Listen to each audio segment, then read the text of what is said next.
Jack Wolfhart with the raid. Yeah. Hey everybody, welcome back to episode 3 of the Tabletop Tavern, The Hunt.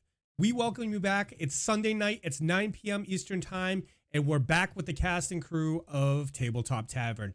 Decider 12, how are you doing tonight? I am doing fantastic. It's great to be here. YottsTwitch, how you doing? I'm doing great, man. Thanks. Cyclone Jack. What's going on, brother? Good to be here, man. Luna, what's going on? What's up, man? Everybody, I am excited. It is Sunday night, and that means D&D night. And we're going to get our Pathfinder campaign going. But first, we have a couple announcements for you guys. We've refined a little bit of the process this week.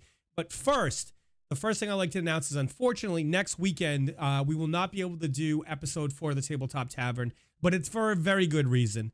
One of our own, I'm not saying any names, but his initials are YottsTwitch, is tying the knot. Out it. Yeah, Yachts. Yeah, so There you go, Yachts. so It's congratulations to YottsTwitch. Mihaly, Thanks, he's getting everyone. married next weekend, so we will be skipping a week. However, we haven't decided. We might play some board games next weekend, but something will be going on. We'll see you there. We had some internal discussion about the tokens that you guys get to buy to help the players, and we've come to a decision on those, and it's going to loosen up the way that the players use them. So we are going to allow them to be used for skill checks.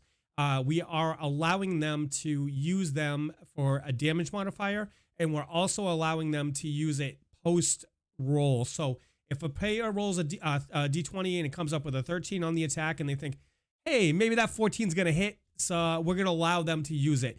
It's quite possible that they might waste it at that point. However, that's their token to use, provided by our great community. So I just wanted to give people the heads up, and that's how we're going to be running that. So if you are a sub to the channel, you do get one token every night. Currently, you get one token every night, and you're able to give that to a player that you want to help, or if you want to give it to me, just reach out to a moderator and and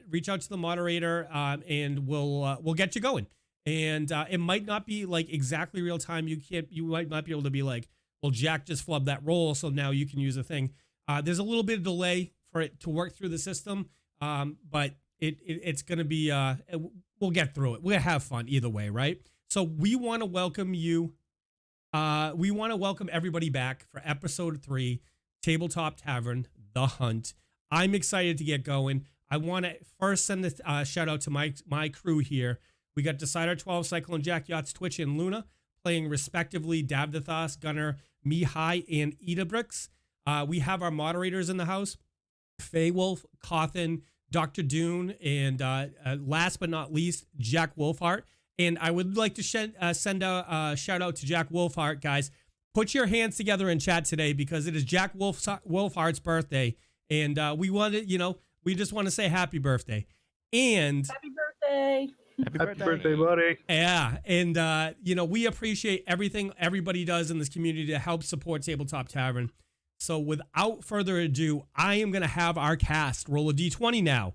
Let's have them roll a D20, and whoever gets the lowest roll will be doing No. Natural 20. I rolled a 3.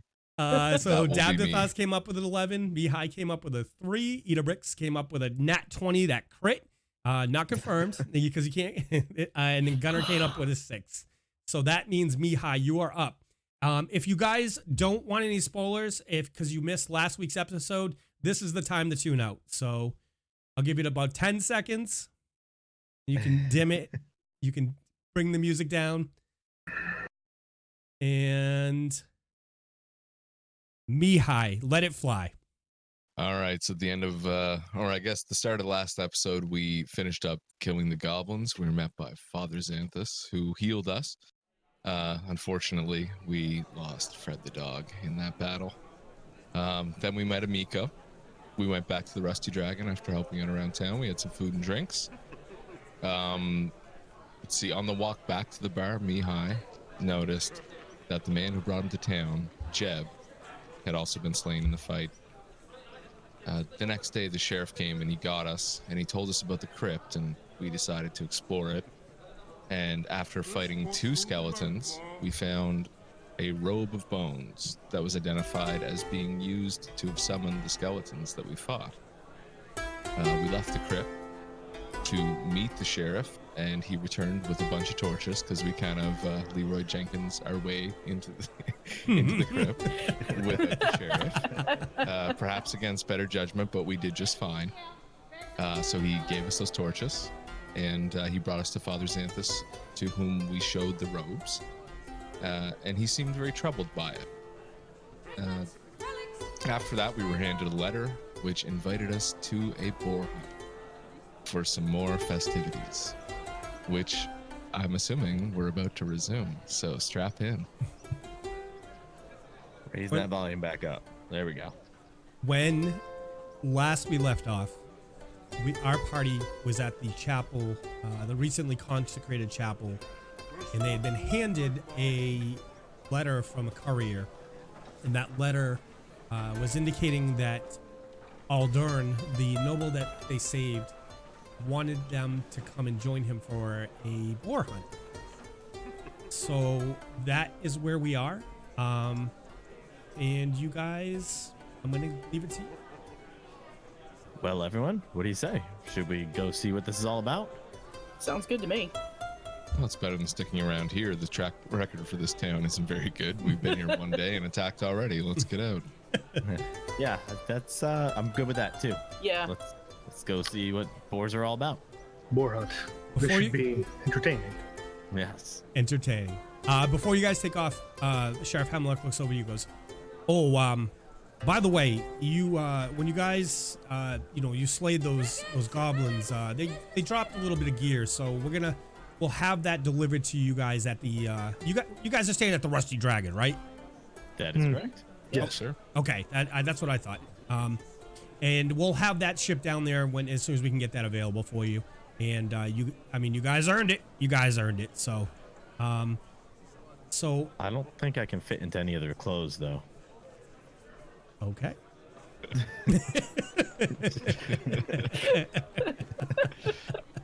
It is true, no, you are Davdithas. small, but I don't think you are that small. Oh, I am that small. There we go. Okay. New wardrobe. I hope you like tattered rags. They're gonna go. They're gonna look great on you. You can wear them like. My arms are like dragging on the ground. Alrighty. So the note indicates that Aldern is going to be waiting at the Rusty Dragon for you. Oh. To the Rusty Dragon. All That's right. what the letter says. Let's go. All right, so if you guys are looking at the map, you're standing in the northeast corner of the map, right where the arrow is pointing. And the Rusty Dragon, as you know, is down south, so only about a 10-minute walk back there. Are you guys just casually walking back, or? Yeah, I mean, I see no point in rushing. Yeah, idly taking our time, I think. Okay. Sure. All right, so as you just walk back to the inn, like I said, it takes about 10 minutes to get back there. When you are walking up to the door, I'm going to have you guys roll some perception checks for me, please. All right, approaching door, rolling perception. Well, I rolled a 2 plus 10 for 12. Okay. 19. I rolled a 7. You roll a 7. Okay. Mihaly 19. and And Idabrix. I have a 10 plus 7 for 17. Okay. All right. So the three of you, as you're walking up, with Gunnar looking at his shoe, currently trying to get a piece of dung out of the bottom of his shoe, not really paying attention, you hear a voice coming from in the tavern, and it says, well, as you know, back home, I'm kind of a big deal in the workings of Magmar. Now, you take this here brew right here. This winter mead of the Mikos, it's great. Don't get me wrong, but back home, I supply most of the well-known established with their libations. So you hear this grandiose, bragging coming from within the inn, and whatever you guys want to do from here, it's up to you. I look back at the party and say, Gunnar, I didn't know you could throw your voice. What's going on here? How can you be both outside and inside? What? Hold on. it's stuck in between the heel and the sole, and I can't get. What are you talking about? I put my hands on my hips and I'm going, I'm kind of a big deal. But you're so small. But I'm kind of a big deal. Something's happening here. Just swinging open that door. What? What's going on? All right, so you're going in, Decider? I'm sorry, yeah, Davdithas, pushing you're it. entering? Yeah. Okay. Pushing that door right open. Yeah, I'm gonna follow in. Yeah, I'll behind go him. in. Gunnar, what would you like? Are you going to stay outside, or are you going in? I'm gonna follow after them. What's going on? Okay.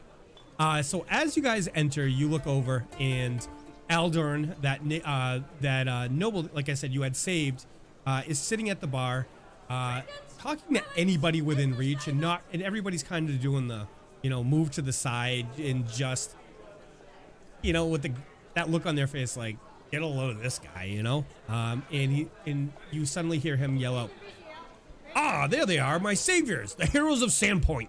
I trust you received my message about the hunt." Yes, we did. It was delivered on time, I suppose. Oh, what do you got? What are you doing right now? We just came to see you. All right. And, so you want to join me? You want to join me for a hunt? I want that guy over there, that big guy. He's coming for the hunt. I know you're gonna enjoy it. And he points over at Gunnar. You come on, you know you're gonna enjoy this. Let's go. All right.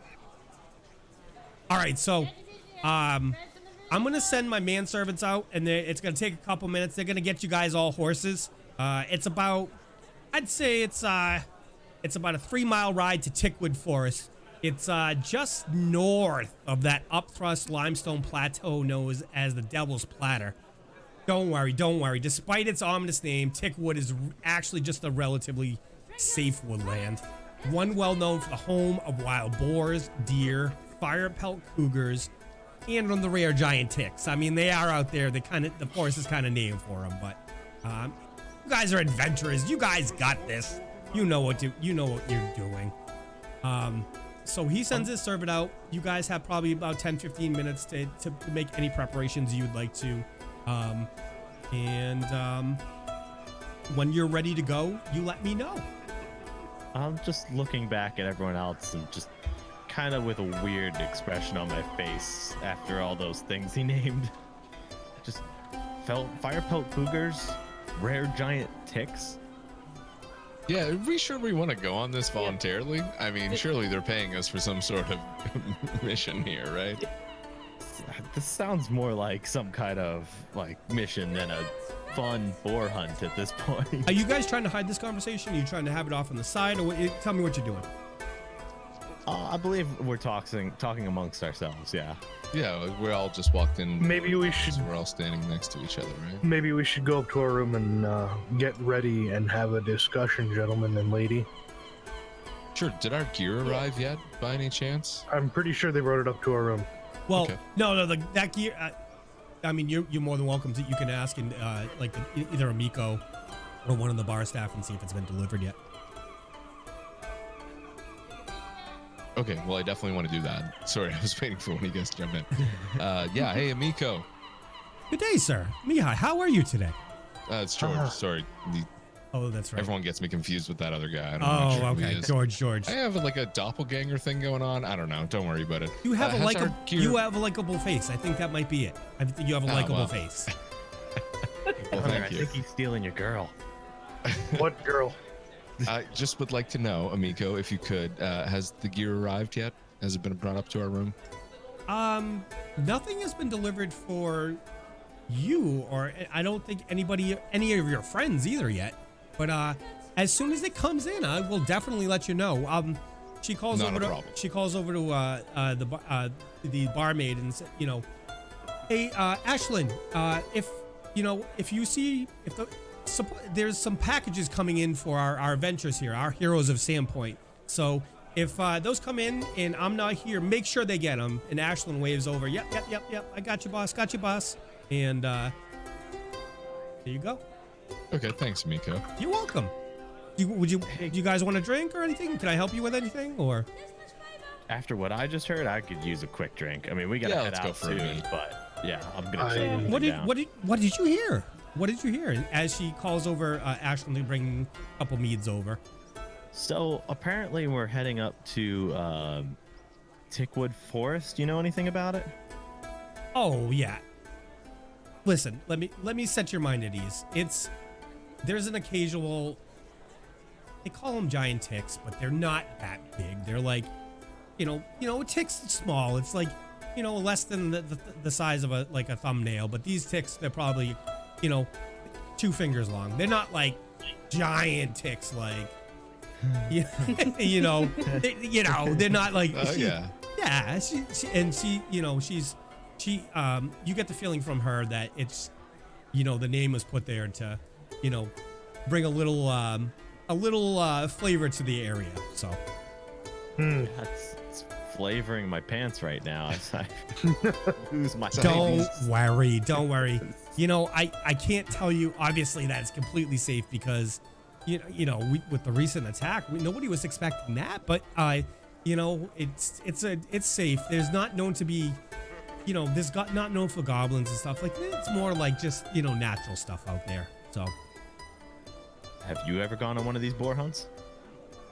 Personally, I've hunted boar. I traveled the world for a year and, was an adventurer, and I definitely hunted boar before. Is hunting boar like hunting elk? It's a little different. Typically, the boar can be kind of nasty. They're think about it like this. You guys know what a pig is, right? Big egg. Yes. Bacon. Of course. Bacon. Yes. Ribs. Stuff like that. All right. So think about that. Just really mean. Just, in a bad mood. So, and they got tusks and, but it's good eating. And the 4 of you going? All right. Yeah. The 4 of you are going? Yeah. I guess. Oh, okay. Yes. Yeah, you guys handle goblins. This is, you'll be good here. You'll be good. Anyone ever die on one of these hunts from something unexpected? I mean, sure, people have had accidents hunting throughout the years, but I mean, Pretty safe otherwise. yeah. Yeah, okay. Sounds fun. I'm in. Okay. A new experience. All Throw right. back the rest of that beer, slam it down. I'm ready. Okay. So I really think we should talk about this upstairs. Well, let's head up to the room and have a quick chat. Yeah. We know our big guy there, the master preparer. Yeah. So So- Aldern looks over to you guys. You guys, yeah, go get whatever you need. I'll be down here. And he's got a cup of mead and he's like, I'm good right now. I got my mead and they're out getting you guys horses and I got all these wonderful people down here to talk to. They will all want to hear the stories of Magnamar and my exploits over there. All right. We'll be back in a jiffy. Gunnar leads the way heading upstairs first. And I follow. I'm going as well. Yep, me too. Okay. All right, buddy. Sounds like you want to talk about something. I don't trust him as far as Idabrix could throw him. That's not very far. That's my point. I don't even think I could push him, actually. What about him stands out as untrustworthy? He feels slimy. The way he talks, the way he moves, the way he smells. I don't like him. You smelled them? It smells like pompousness and arrogance, like perfumes. Usually smell from ladies from the house. I mean, he could just be an idiot. I mean, this is also true. I'm kind of taking him more of just like, I don't know. He just seems like he's really high on himself, thinks he's kind of a big deal. I was going to say, don't forget, he's kind of a big deal. So what are you talking about? He's kind of a big deal. I mean, If you guys will know how to remember handle right, yourself. Gunnar did not hear that comment. So, and I don't think Yeah. anybody has shared that comment with him.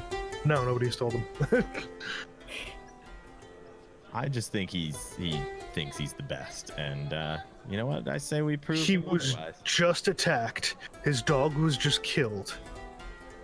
He ran here and is inviting us on a hunt. Are you saying you're scared of him, big man? I'm fear no man or God.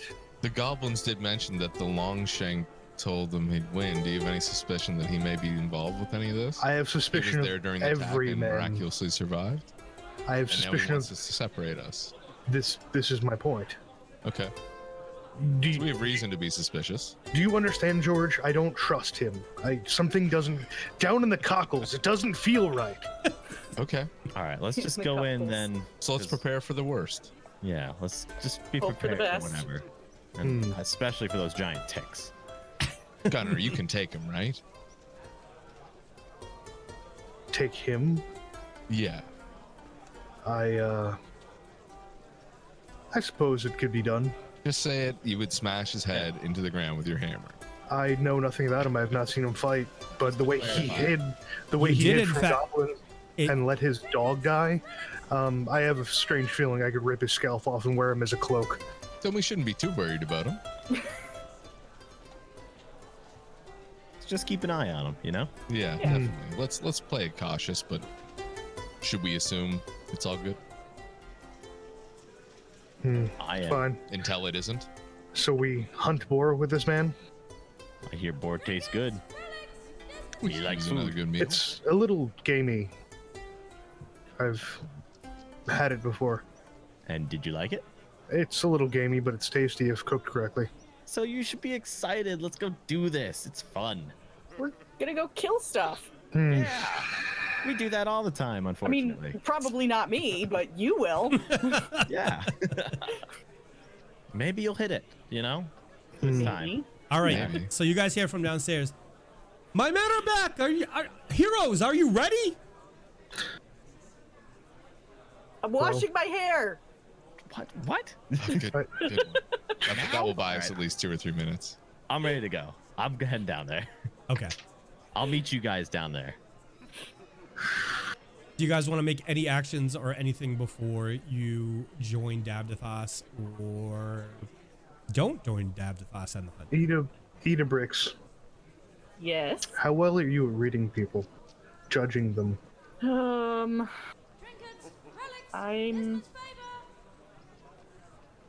not great.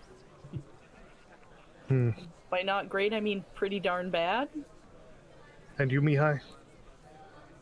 I think I'd be all right. At the very least, I could convince him we were his friends in the meantime. Watch for him. I'll wait for a high sign. If I need to, I'll tear his head off. Let's Seems have a a little code word. extreme, How but- cool would it be to have a code word? What? I'm just getting all excited. Sorry. Oh, okay. I've never been in a boar hunt. This is great. All right, let's go. We Okay. shouldn't leave Davdithas down there for too long. Sure. We cut to Davdithas down at the bar, and he is talking. He walks up to Amiko, and it appears he's trying to sneak another glass of mead before you guys get out of there. So this is what you observe as you come down into the tavern. Aldern is on the other side of the tavern, looming over another group of patrons, and just, singing the praises that is himself to these people, to their obvious disgust. Cockles. Did I hear someone say cockles? Uh-oh. Let me... Okay, down that real quick. So Davdithas Hey. slams back the glass of mead as he sees his party coming down the stairs with obvious guilt. So Thanks, Amiko. Hey, guys. I'm gonna shout across her. Hey, Davdithas. What's up, buddy? Hey, what's up? Hey, guys. Hey, took you a little bit there. What's up? So Aldorn notices you. He calls over to you guys. Okay, my men are outside. They've got the horses ready. We got you. We're ready to go. Are you guys excited? We're gonna eat good tonight. Can I sense his motive? Yes, you can. Give me a sense motive. That is a 19 plus 8 for 27. You feel like he is ready to go for a hunt, and he is excited that you guys are coming along. I'm just going to look over to my teammates with a big old smile. Can we trust this guy? He looks buzzed up. He's really happy right now. I mean, It's good mead. yeah. All right, well, let's go for it. I'm in. Alrighty. Wars. So as you guys leave the inn, you see a total of 8 horses, 3 for his manservants, and 1 for him, and then 4 for you guys. And he tells you, he reiterates, hey, it's only about a 3-mile ride out there, so take half hour, 45 minutes. You know, we'll very well get there before the midday. So we let's get mounted and going. And at that, he jumps up on his steed and he looks back at you, goes, I never checked. You guys know how to ride horses? I mean, it can't be that hard, right?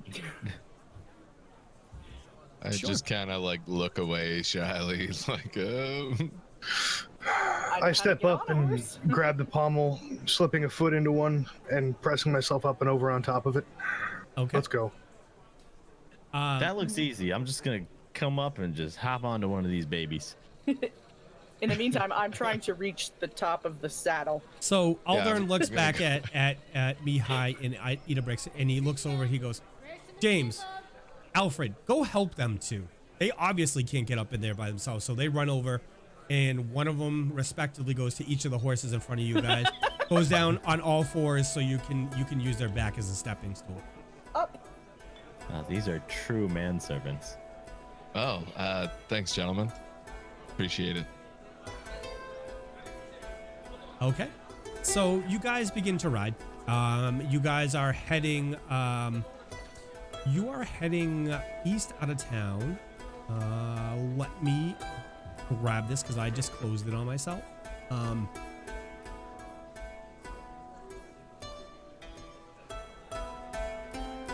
All right, so you guys head east over Tanner's Bridge and along the southern bank of the Tundarock River.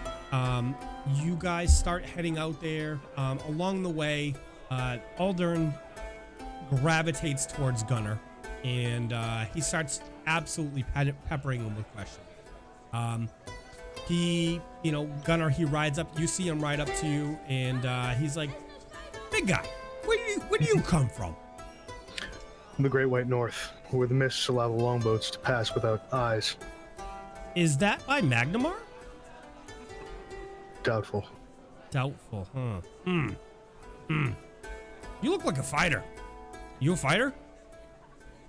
In some aspects, yes. How long you been fighting people? Since I was a young boy. How old are you now? How many seasons have you been fighting? About 19 seasons now. Oh, okay. Are all your people warriors, or are they all big as you? What do your tattoos mean? If I studied with you, how long would it take me to learn to fight like you? Can you teach me to fight like you? You need to slow down. What's your favorite weapon? Oh my god. Am I in earshot of this? Yes. I'm just Yeah, gonna we're look at hearing all Mihaly this. and be like, if you want to see someone die, it's about to happen. I look back at Davdithas and give him the old eyes, and then I say, "Watch this," and I cast prestidigitation on Gunnar's sword and make it kind of pink. Wow. Gunnar, give me a perception. I'd be a 16-year-old. You look down and you notice your sword is now pink. It's a sign. Interesting. So Aldern looks at it, he goes, "Hey, was your sword pink a minute ago? Why is your sword pink?" Have you never fought a man before? Watched the life drain from his eyes? No. I sell booze. I sell booze to a lot of people. My family makes booze. Well, they did. Long story, but I want to learn to fight with you. How long would it take me to learn to fight like you?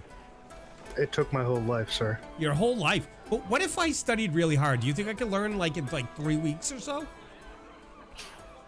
I don't think so. You don't think so? I wonder At what this a point, I'm gonna say to Mihaly, all right, let's turn it up a notch. And I'm gonna cast light on his sword.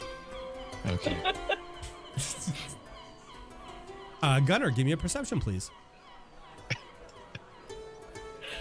That's a 10. You notice you now have a I'm not glowing. blind. You have a glowing pink sword.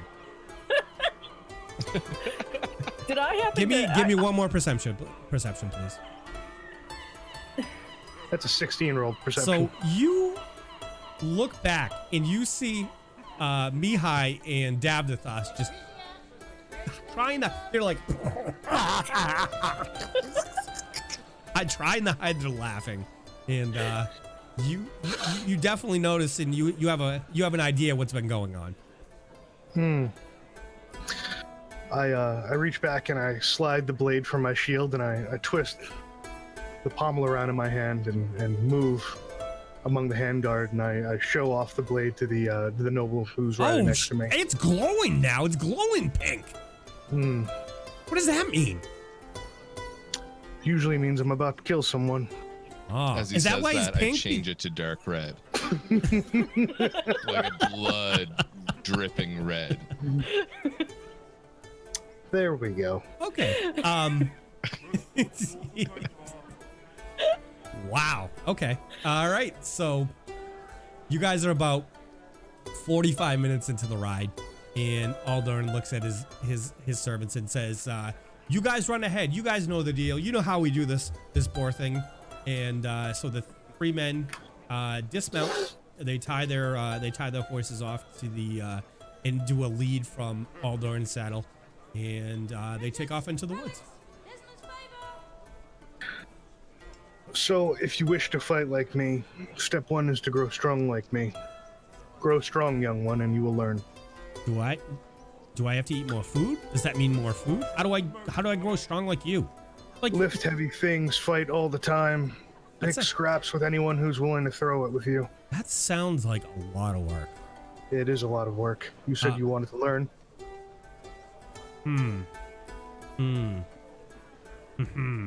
He ponders for a second and he just looks over at you and he goes, "Can I just pay somebody to do the work for me?" That's not how this works. He slides the blade. I slide the blade back away in my scabbard and the large shield. Okay. Alrighty, so you guys get to a part of the woods, and your Aldern like hushes you guys. He's like, "Okay, all right, so my people are out there. We're gonna set up here. This looks like a good location. We're gonna set up here, and what they're gonna do is they're gonna flush a boar back to us as soon as they find one. So we're just gonna, we'll tie the horses off. Pardon me. We'll tie the horses off, and we'll wait for them to flush it back. Okay. And so he gets off, and we'll place you guys on the map so that you're able to position yourself where you would like to. And as soon as I get that the right menu up for that, so I will put you down, and you guys come in from the southwest corner, and you're more than welcome to set up wherever you would like. Well, Gunnar, you've hunted things before. What about Yes. you, Idabrix? Not like this. Got Mostly any advice? Small game. Okay. World. Yeah. And you're pretty good with a bow, right? Or a crossbow, I should say. Well, I used to think I was, but I'm not so sure anymore. Oh, you did great in that archery contest, didn't you? I know. Well, the targets didn't move. Ah. So we just need to keep it still, and then Yeah. we get the kill shot, right? All right. Well then, Gunnar, when you see the boar, you grab it, and then she's gonna shoot it while you hold it in place. Okay? I love this plan. I'm gonna Y'all have never done this before, have you? go hide over here by the No. bushes. Then maybe you should kind of get an idea of like I don't know where we should be, how we should do this. Are you guys? Give me some actions. Like, what are you, like? Are you trying to be quiet, or are you like? Give me some description. Tell me what your character is doing. I slip off my horse. I take off my shield and my my cloak, and I set it on top of the horse. Okay. I untie the knot holding the hammer to my hip, and I step out, immediately dropping to the ground, letting my horse kind of meander off to the side with the others. Okay. Stepping out amongst the land. I'm going to roll a survival roll, but I'm going to grab a handful or two of dirt, and I'm going to rub it into my chainmail. Okay. And over my bodies to mask my scent with a survival roll. Sure. Give me a survival roll.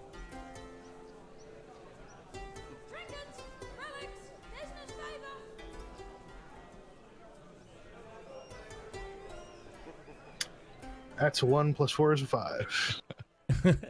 Okay. Everybody else, what would you like to do for an action right now? I'm gonna hop off my horse and hand the reins up to Aldern. Okay. So I assume he wants to take our horses. I'm just gonna say, how many of these hunts have you done?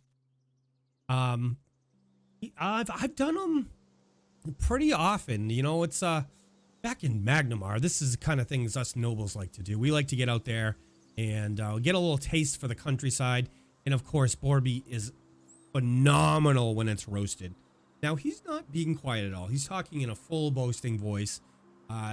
You get, give me a sense motive. Yeah, sure. Sense motive. It's a 19 on my sense motive. I roll a 9. Okay. So, Gunnar, you look over and you think, I think he's full of shit. Yeah. You know, you feel like he may have done this once or twice, but as you may know that with nobles like this, they tend to hire people to do it and, you know, maybe hurt the boar on the way in so that they get the pleasure of the kill. So, all right. Idabrix and Davdithas, what would you guys like to do? So I'm going to get off my horse. I'm going to slide very ungracefully off my horse, and I am going to stealthily move over towards the bushes that I see. Which set of bushes are you? So it looks like there's like three sets that are more to the west. Okay. So I'm kind of in between the northernmost one and then the one that's like in the middle of the three. Okay. All right. All right. So do you want me to roll a stealth or? Yes, please. That is. So and 11 + 12 for 23. Okay. So our players are currently in a forest setting. There is a large tree with 4 other trees around them at the northern part of the area they're in. There's a small pond, probably about 20 feet across on this southern middle part of the map, and there's a couple trees lining around there as well. And Davdithas, what would you like to do? Well, as I'm watching everyone else kind of do their actions, having no idea what to do here, I'm going to look to Gunnar, who, in my opinion, seems to be the most experienced, and attempt to mimic his actions. Okay. So I'm going to get off of my horse, and then I'm going to lean down and grab some dirt and stuff, okay, and rub it on my body like he did. Okay. All right. And give me a survival. That is a 14 + 4 for 18. Okay. So you reach down and you grab some, damp earth around you and you just rub it all over yourself, and you're not quite sure why you've done this, but you think it's a good idea looking at Gunnar. So, hey, Gunnar. I'm just giving him the thumbs up and pointing at myself. I step over to him, sliding my hammer back on the hook, and I'm going to aid another. Okay. And give him a hand with survival.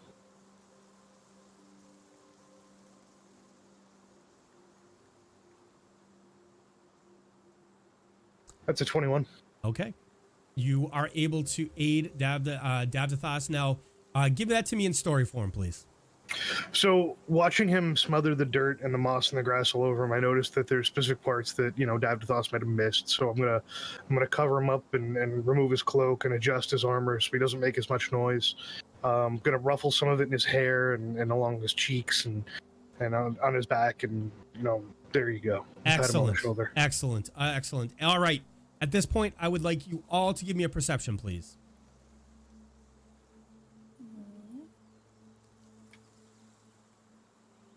All right, I've rolled a 1 + 10 for 11. Okay. I rolled a 16.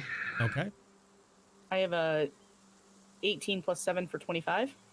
And I have a 9. Okay.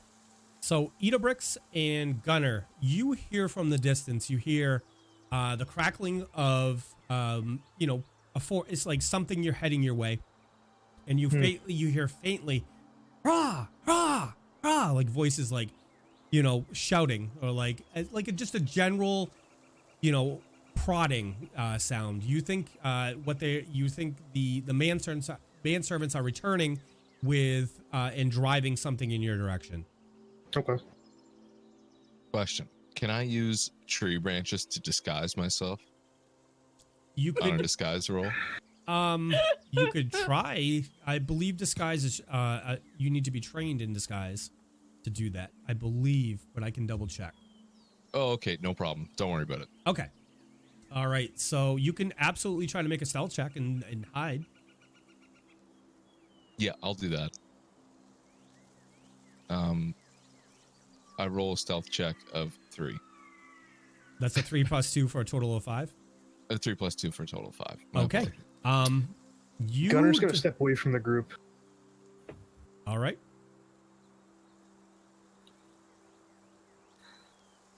And where are you moving to, Gunnar? I move further up north, kind of to make a little gateway for if the cog runs towards us, it'll run between the two of us and we can try to move in its path and intercept it. Okay, so you're moving about 60 feet up towards the trees at the northern line. Give or check, correct. Okay. All right. All right. Can I get one more perception roll from the group, please? All right, mine is a 18 + 10 for 28. I rolled an 18. 7. 6 + 7 for 13. All right, so Davdithas, you and Gunnar definitely hear the sound getting much closer. The voices are now at a higher or they sound louder. So you're like, ha, ha, go boar, go boar, go boar. And you hear a rustling in the woods in front of you. And did you have a question? I was just gonna say, I think I hear something. Okay. Alrighty. So as you yell that over, you look back and you're yelling into the group. A boar suddenly bursts through the tree line in the large tree and bush to the north part of the map. And with that, I'm going to have you guys roll initiative. All right, initiative roll of 18 for me. A 6. 28. 15 for Gunnar.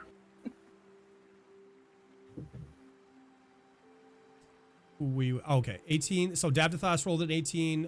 Idabrix got a 6. Mihaly got a 28, and Gunnar got a 14 + 1 for a 15. So Mihaly, you are in fact up, sir. Okay, I'm going to take a full move up towards Gunnar. And I'm going to stand a little bit more to the west than he is, so he's still front line. And I would like to ready an action, Acid Splash, if the boar gets close enough to cast. Okay. And just I want to describe this creature that comes out of the woods for you. The beast that comes out of the woods as it bursts forth from the brush and tree, the brush and trees in the northern part of the map, comes out. It's spitting and snarling, and your saliva is dripping from its face. It's got 2 large upthrust tusks coming out of its mouth, and it looks at you guys and shakes its head, and is just like, and is absolutely pissed. Davdithas, you're up. Oh, Desna. Oh, Desna. I'm gonna run towards Gunnar to the north as far as I can. Okay. And And- how many feet are you moving up? 30 feet. Okay, toward the north, towards Gunnar. Okay. Yep. And is that it for you? I'm just gonna brace myself for whatever comes, so I'm just standing there at the ready. Okay. Gunnar, you're up, sir.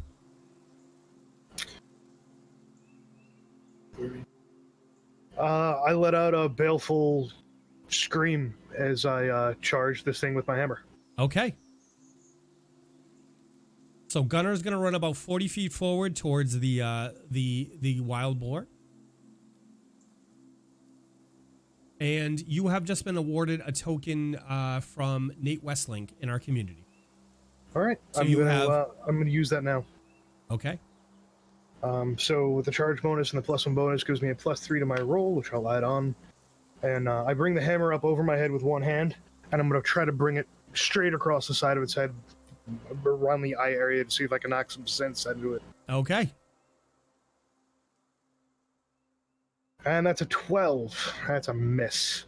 So that is in fact a miss, sir. So Gunnar runs up, he charges the boar, runs up, and raises his hammer in fury, and comes down and swings at the boar and misses.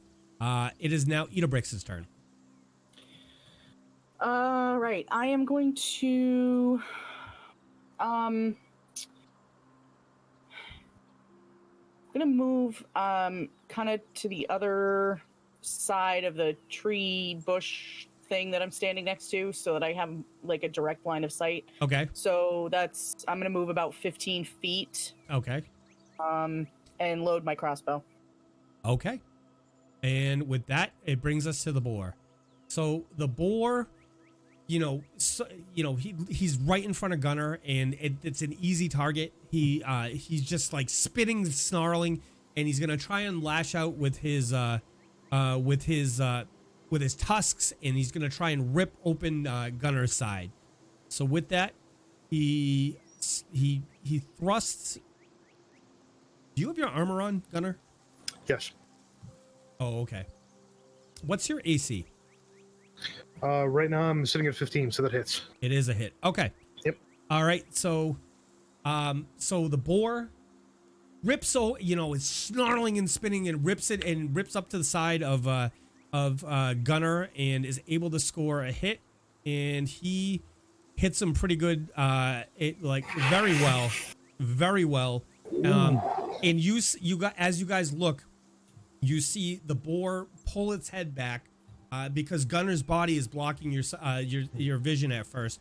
But when he pulls it back, he's got a large chunk of Gunnar's side meat on his tusk, and he just kind of flips it up with the top of his head and starts chewing on it. And that brings us to Aldern. So Aldern looks and goes. He just saw what happened to Gunnar, and he just he just stares there in shock, and he's like, because he knows how strong Gunnar is, and he just saw what this boar did to him, and he just like, and he freezes. He just absolutely freezes in place. So that brings us back to Mihaly.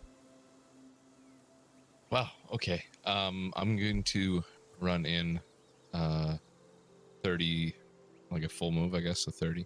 Okay. And yeah, not much I can do with this range. I'm just gonna ready in action. Acid splash. What's the range on acid splash? I believe it's 25. I'll check it right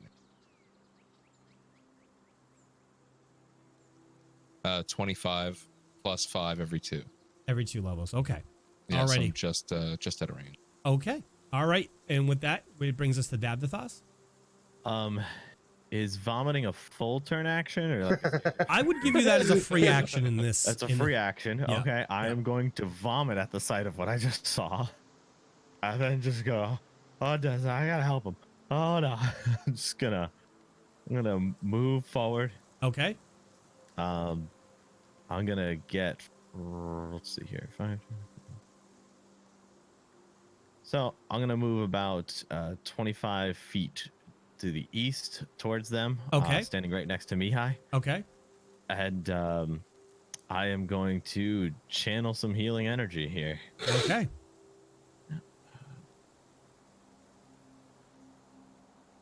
So so Davdithas steps forward. He runs over, raises his hand and calls upon the healing power of his goddess.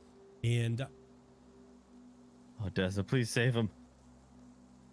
so he reaches out and he the light from his hand and his holy symbols lighting up, and he prays Desna, and a warm glow envelops Gunnar, and he feels the wound on his left side start to stitch together, and the blood stops flowing. And with that, Gunnar, you're up. Okay. I had a +1 banked from last week. Mm-hmm. I'm going to use that for my next attack. I'm also going to use a rage round. Okay. Because I don't think I want to take another one of those hits. I'm going to put this boar down quick. So with a two-hand, I'm going to bring my hammer across the back of this thing. I'm going to snap its spine. Okay.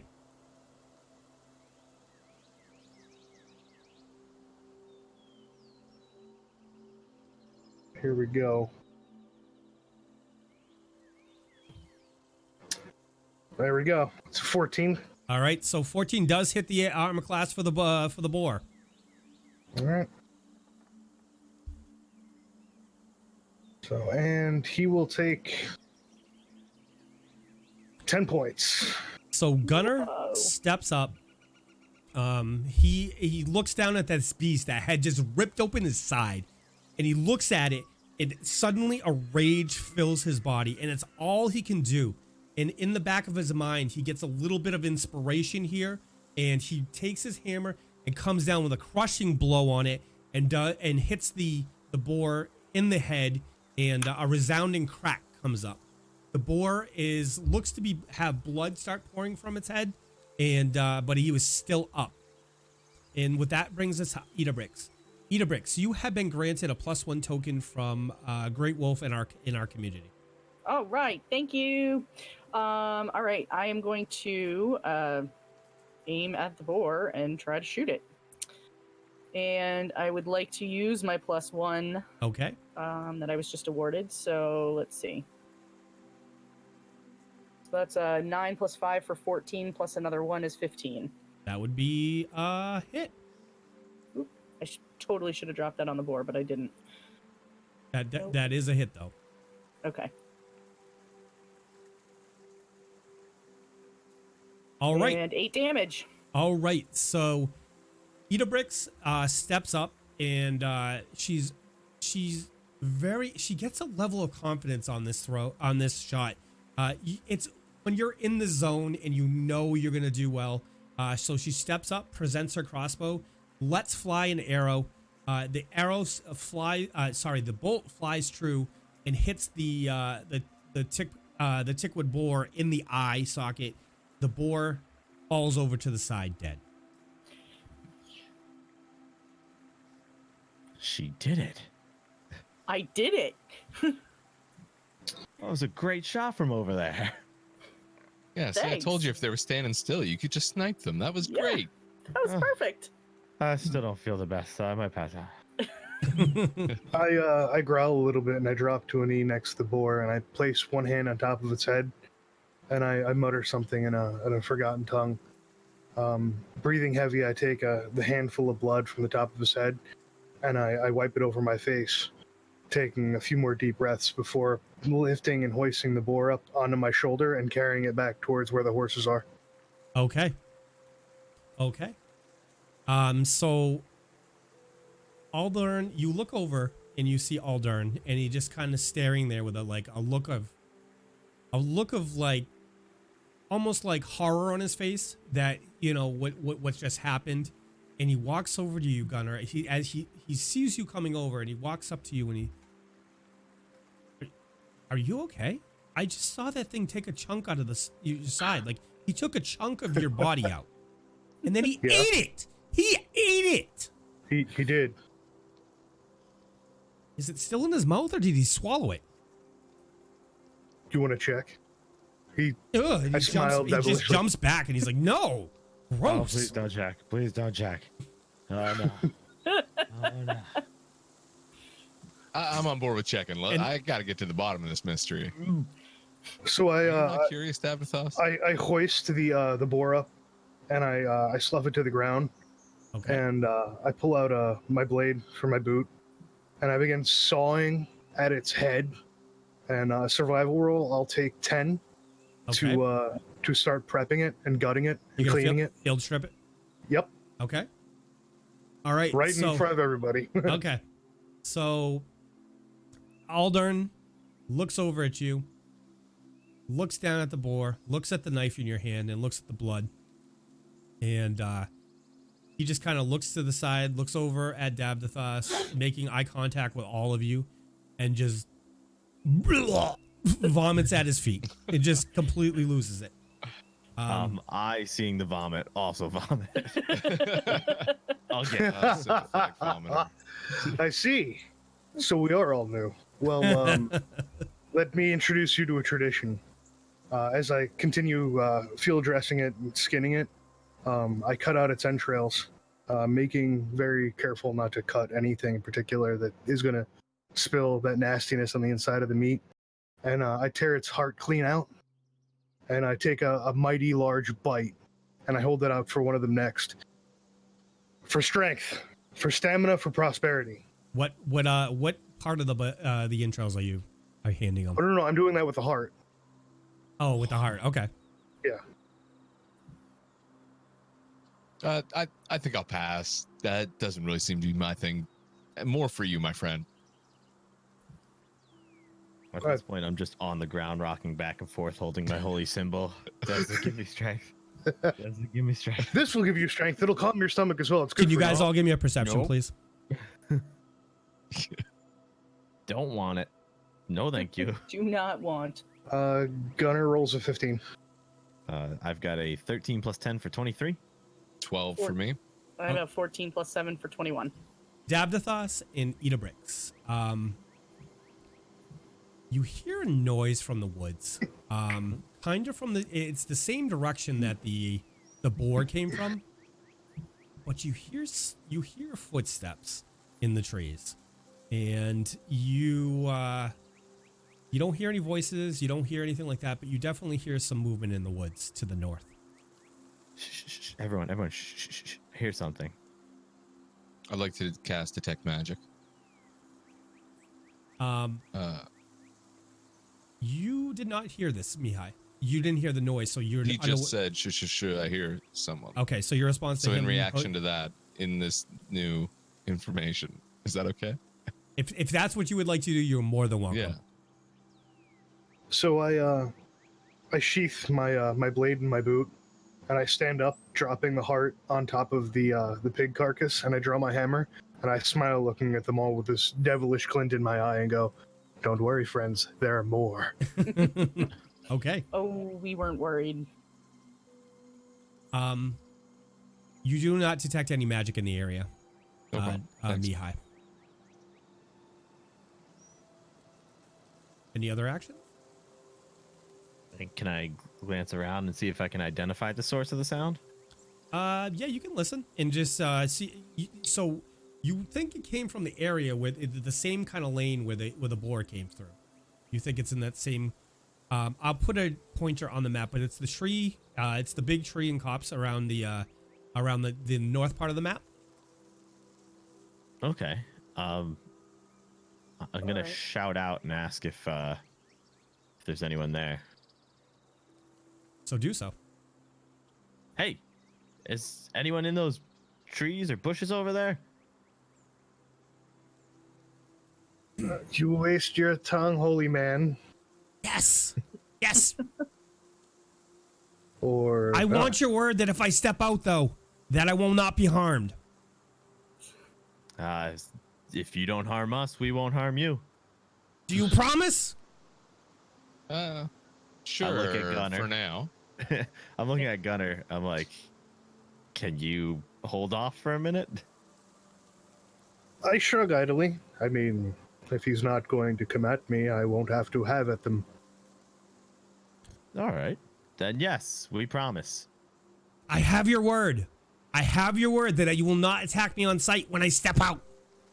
Unless you attack us first, whoever you may be. I will keep my weapons at my side and my bow on my back and my hands away from them.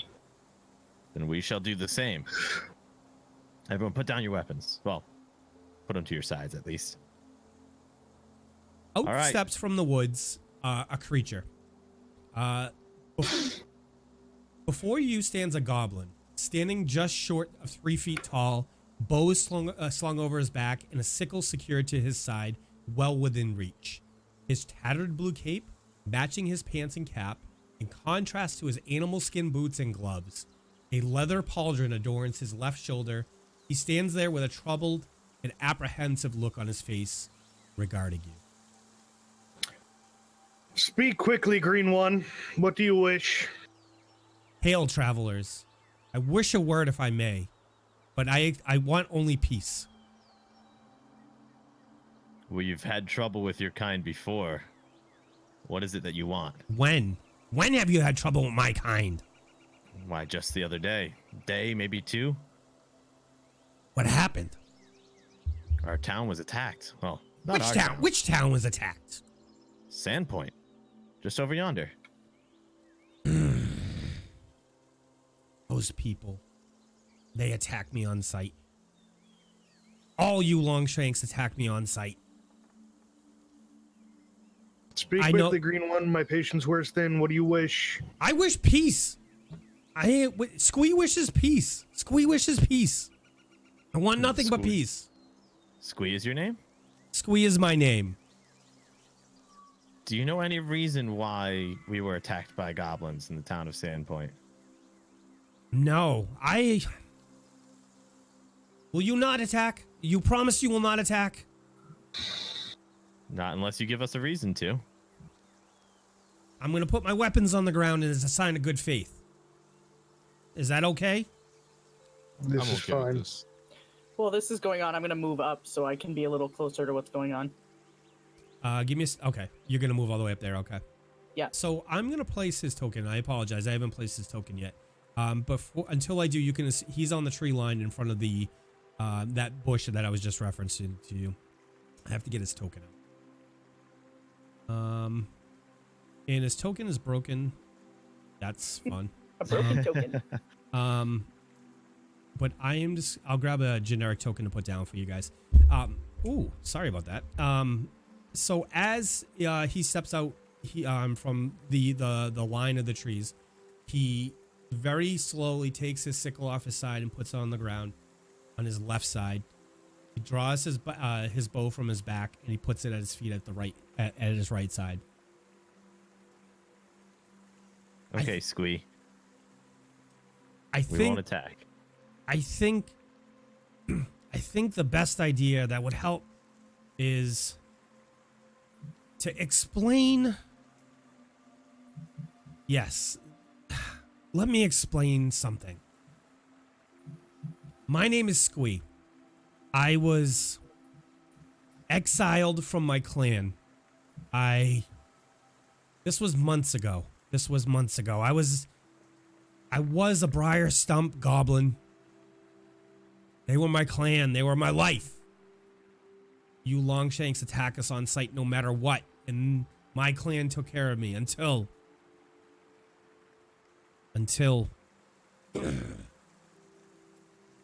he exiled me. And since then, I have been roaming the countryside, trying to survive, dodging you Longshanks, because every time I'm seen, you just attack. You just Who attack. exiled you? The chieftain of our tribe. And all Why were you the other goblins ran me off. But why Why? were you exiled? Well, you see the chieftain's daughter, Ranafi. She is, how should I put this? The fairest of our kind. And it came to light. it came to light that we were together, and me being a lowly peon in the goblin world, I wasn't for the likes of the clan chieftain's daughter. I see. So you had a love interest, and they weren't too happy about it.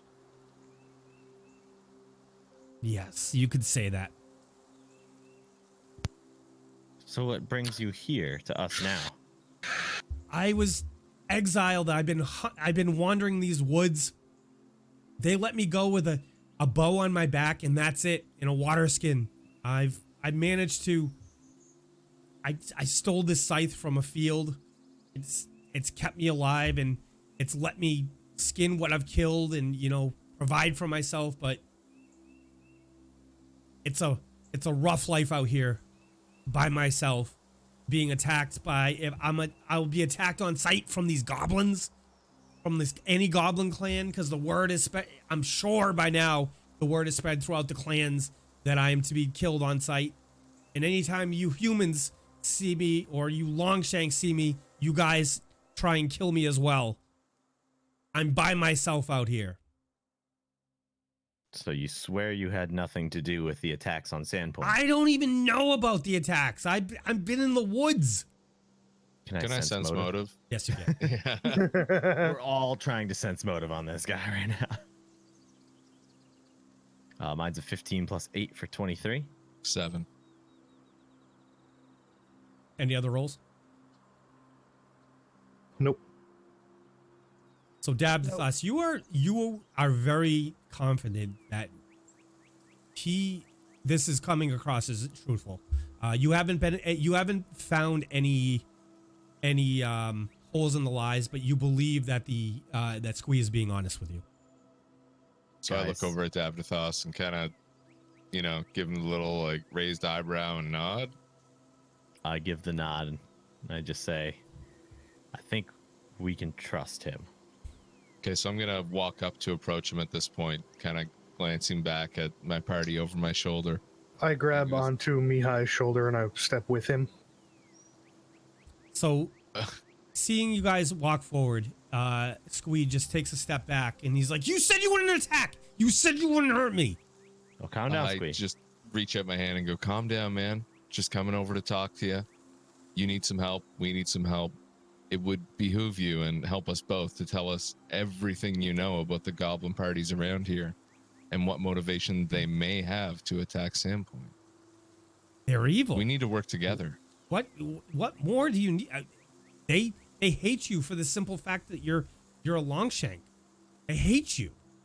Well, I have the impression that perhaps a Longshank, as you would say, is working with the parties that have raided Sandpoint. Would you know anything about that at all?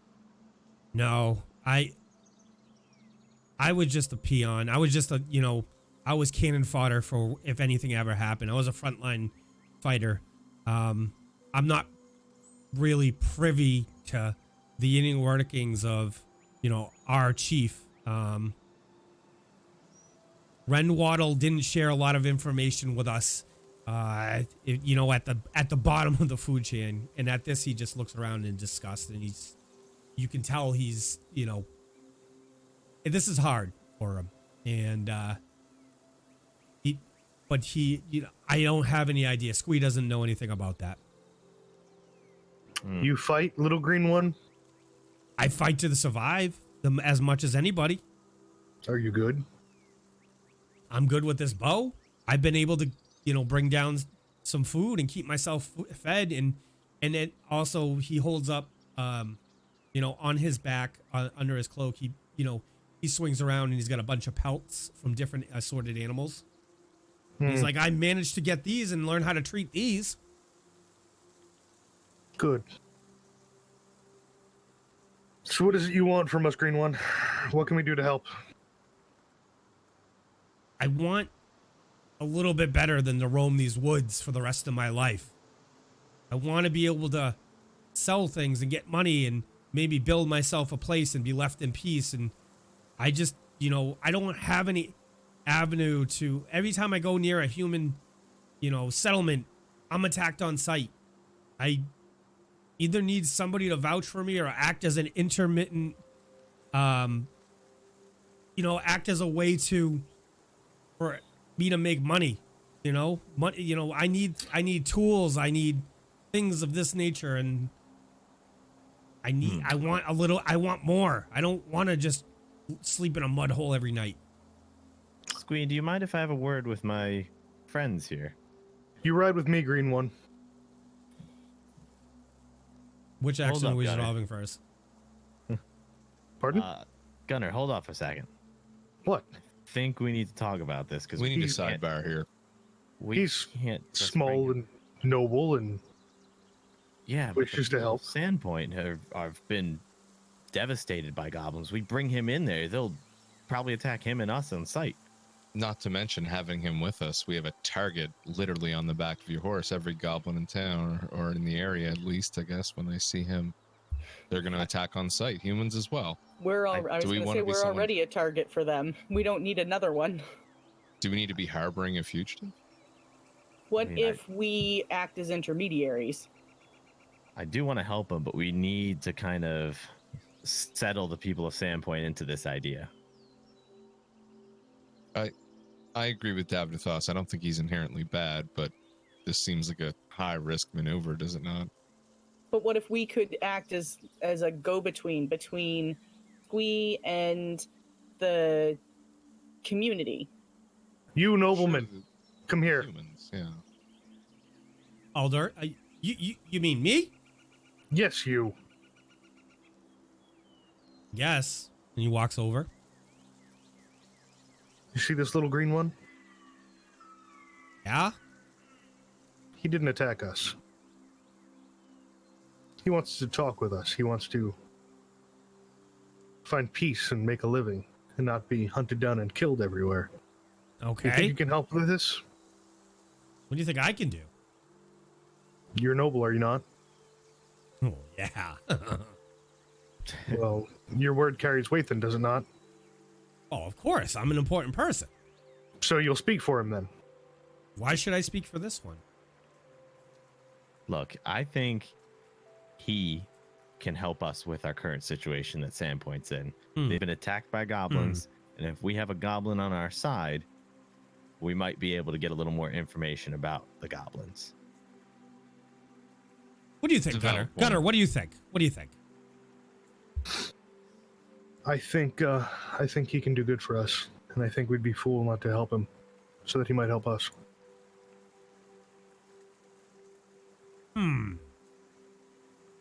It shall be. Let's do this. Gunnar. And he claps you on the back and he's all excited. Let's see. Yeah, when we get back to town, we'll see what we can do. Is there any way you might be able to go ahead and perhaps let them know that we'll be coming in with a friend and not someone that they should, I don't know, eat? Is that your plan? You want to bring him Squee back to town? If that's what Squee wants. I mean, I feel like, It is way too soon to bring him within the town limits. well, I mean, maybe our friend here can go in and we can get the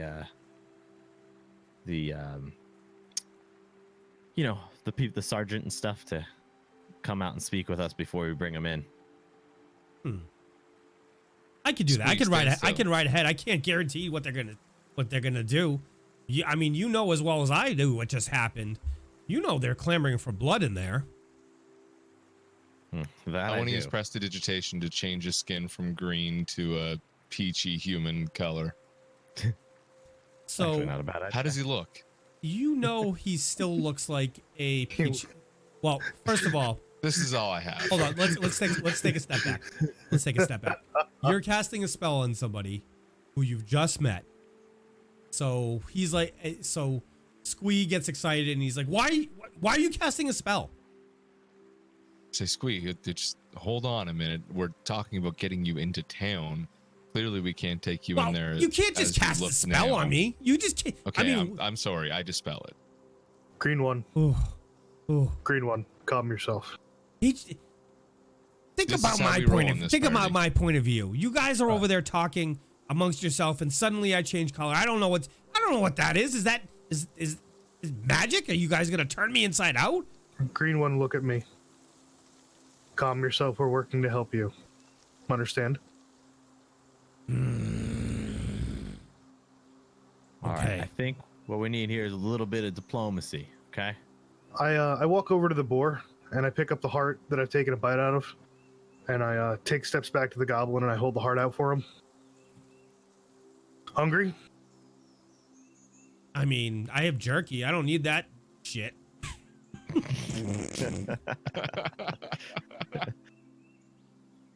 All right. Wonderful. Squee, you want to be able to trade and speak with people and be involved, right? Yes. I take another bite out of the heart while we're sitting there talking. Oh gosh, I can't look at that. Anyway, look, we have a plan. I can't guarantee how people are going to react to this, but we want to bring you. What's the plan? We want to bring you back with us Oh. to Sandpoint. Now, I don't want to bring you right into the town because I think we all have a general consensus that might cause a little bit of panic. We want to get one of the people in charge to come out and meet you and talk with you, and they might want to ask you a couple questions or so, maybe a couple hundred, but I will protect you if any of them try to do anything, okay? And you can protect me against a whole town's guard? Half a town's guard. The big guy over there might be able to protect you against a whole town's guard. He looks up at Gunnar and goes, So what do you think, Squee? Sounding like these guys have it in hand, I'm going to walk over to the boar. Since I've pretty much finished field dressing the thing, right, Mike? Right. Give or take? Yeah. I'm going to run a rope through it, pick it up, and hoist it up onto me like a backpack Okay, so of meat. I want to be clear of what you guys intend to do. You want Aldern to ride back to town and announce you're coming, and you're going to wait outside the town with Squee. Yep. If Wait, I'm so it wrong, sounds like- if I'm wrong, you tell me. Otherwise, Let's have one person come out. Who would be most understanding? Father Zantus, the sheriff. Obviously, they're going to want to ask him some questions, but we need to ease people into it. We can't just walk in there with them on parade. I feel like I have a lot of sway with Father Xanthus. He I might be the agree, most that- understanding. That's what I was gonna say. I agree. The preacher might be your best bet. So Yeah. I shout over to the nobleman, when you get to town, can you call for Father Xanthus to meet us at the northern gate? I can, but I mean, he's just a priest. I mean, not you know, meaning no disrespect. He's just a priest. He doesn't run the town. Yeah, I we think probably he has like some to- sway. yeah, we'd like to talk to him first. He would know who to talk to and how to approach them. He's been here for a while. Okay. All right. So with that, Aldern looks over to Gunnar. I can take that. I'll have one of my manservants ride that. We'll drop it off at a Rusty Dragon, and we'll have a Miko start preparing that for. Well, we're gonna cure it tonight, and we'll probably have it for dinner tomorrow. But we can carry that for you. Oh no, I've got a treat. I'm going to cook this like we do in my homeland when we get back. Okay. Okay. So Sounds good. he calls into the woods, and his manservants run out. They were obviously hiding because they were afraid. They mount their horses and they start riding towards town. Did they leave us any horses? Yes, your 4 horses are still there. Okay. Oh, good. All right. Well then, let's go get in position where we told them to meet up with us. Right, everyone? Yep. Who wants to ride with Squee? He can ride with me. Fine by me. I help the others get up onto their horse. Okay. Thanks. You're welcome. And I get up on mine and I reach a forearm out to the goblin. So there's a little bit of a difference there. So I think you get him up. You guys work on a way to get him up. Okay. So It involves before an you do elaborate so, pulley system. Squeeze goes over and grabs his weapons, and I just gotta go in that tree real quick. Is that okay? Sure. So he goes back there and he comes out with a couple bags. It looks to be his worldly possessions. One of the bags has a lot of pelts coming in it, and then the other one, you look at the bag and it kind of has like pokes and stuff coming up. You know, there's stuff in there. So this is his possession. Stuff, yeah. All right. So you guys Alrighty. get mounted, and you start to make your way back, and it takes about 45 minutes. Do you Fantastic. have any questions for Squee or anything you want to do when you're on this ride? Yeah, as we're riding, I'm just gonna say, like, what's the worst case scenario? What if Father Zanthus really overreacts, or the whole town guard comes with him and they have different plans than we do? We should be prepared. I mean, I'm sure this will go smoothly anyway, but Then I give the little green one my horse. He rides away, and we continue with our quest, as it were. okay, good game plan. You Squee, can ride, can you not, little green one? I'm sure I can figure it out. Getting up Good. and down might be a little tough. I'll just get it to eyesight and go back to hiding in trees. You're pretty good at that. And it's horse this- flesh. I can eat. One thing you do know about goblins is they traditionally hate. They hate horses. They're like absolutely scared of horses. But this one doesn't seem to mind horses that much. Okay. But he looks at you and goes, "This'll feed me for like a month." Let's Please try don't eat not the to horse. The horse, yeah. He's right, though. The horse is good food. I'm sure it is, but well, that's again, this is worst case Not our scenario. horse. Yeah, But it's not our horse. It's the nobleman's horse, and I don't like him. I don't go around eating other people's horses. The For the record, those horses were purchased for you. You do know that. Oh, so it's our horse, technically. Your horses now. Nice. Okay, so tell me more about the Briar Stump Goblin, Squee. What do you want to? You were formerly one of them. What are they all about? What's life like as a Briar Stump Goblin? Brine Stump. Brian Stump. I'm Brine sorry. Stump. You guys, you humans. Yeah, humans, right? Silly Yeah. bunch. Those silly humans. My chief. Oh, that fat pig. Renwaddle got one. He's a fat one. You know, he obviously never worked a day in his life. He never leaves his throne. It's gross. It's absolutely gross. He's just a fat pig. How did he get to become chief? Is it some sort of I think he You know, won a combat chain back type in the of system? day and took it from another clan chieftain, but what happens if someone were to challenge him? I don't know. I'm just a lily peel. I don't get involved in stuff like that. Okay, just curious. Stormbringer from our community has awarded you a +1 token, Mihaly. Ah. Thanks, Um, Bob. And it's I hate them. I hate them so much. They're petty, squabbling, and they're always trying to get ahead, and it's like crabs in a bucket. It just I hate them. Bat Duck has sent a +1 token for a Gunnar. Thank you very much, Bad Duck. It's so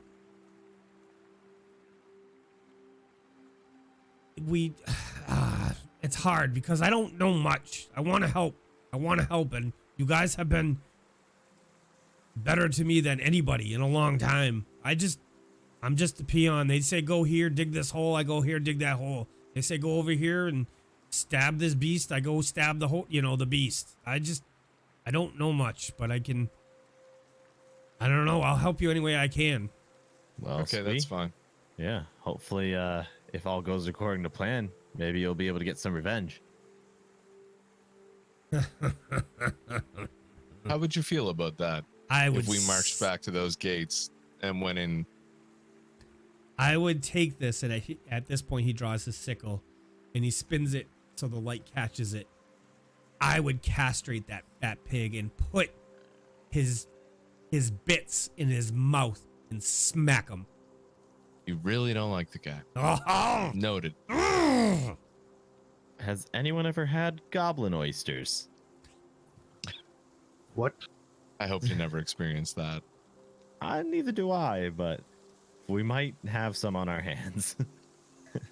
Hmm. All right. So as you get back towards town, and I will bring up a map so you guys can give me an idea for where you want to be.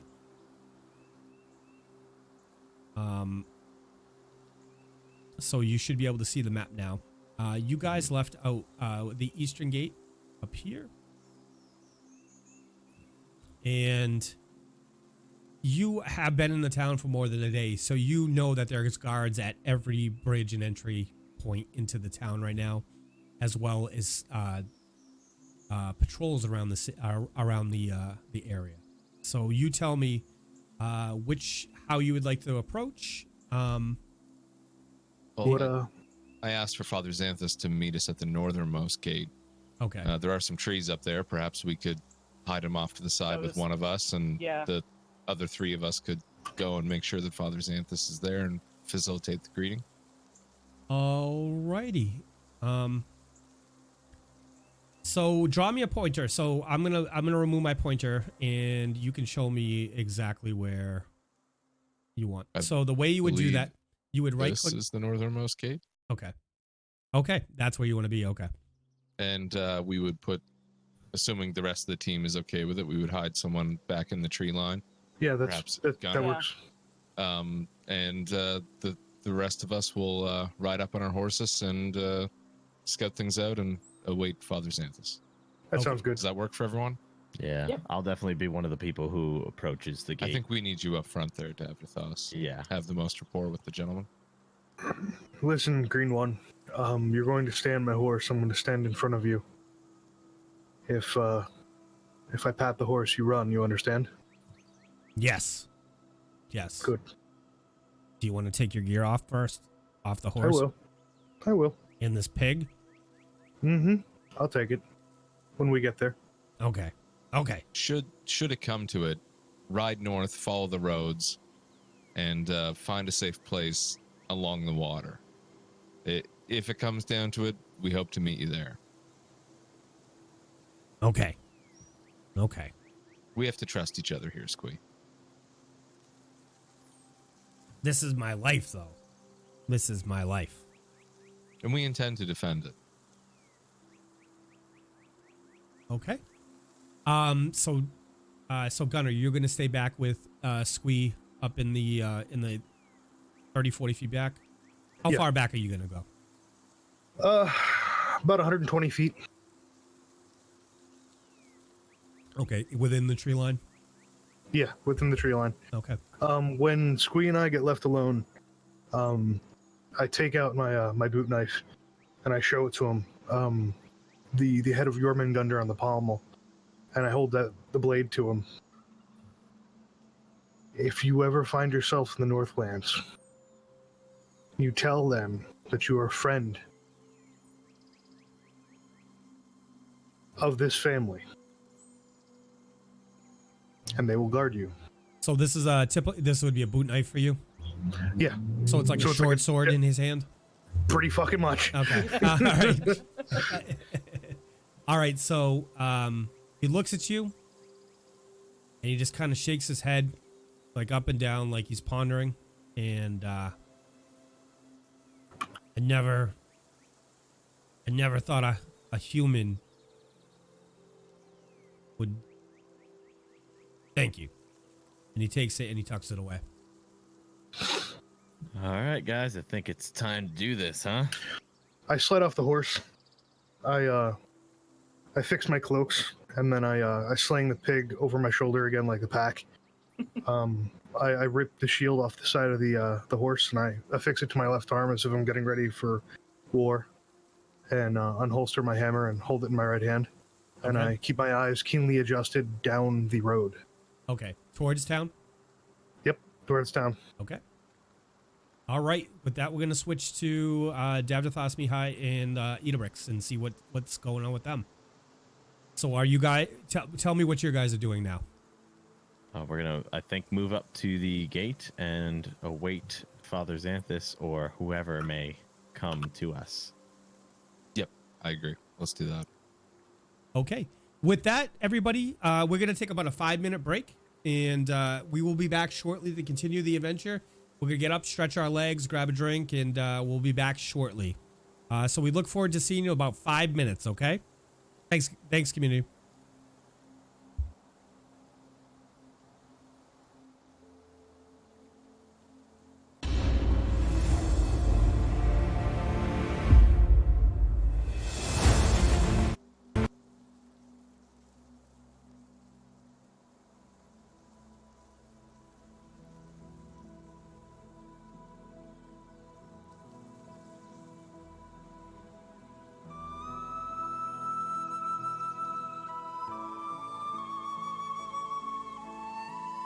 So, community, while everybody has stepped away to stretch their legs, I'm going to ask a favor of you all. I've created a feedback form. One of the things we look for as players and as you know, people running this game is feedback from our community, you people out there who are watching the show, and we're looking to see what you guys enjoy and what you guys think we would have room to improve upon. So I'm going to grab that link real quick, and I'm going to link that in chat, and you guys can, if you're willing to take a short survey, you know, click the link, and it's completely anonymous, and we would appreciate your time, and we'll see you back in about 3 minutes. So thanks again, guys.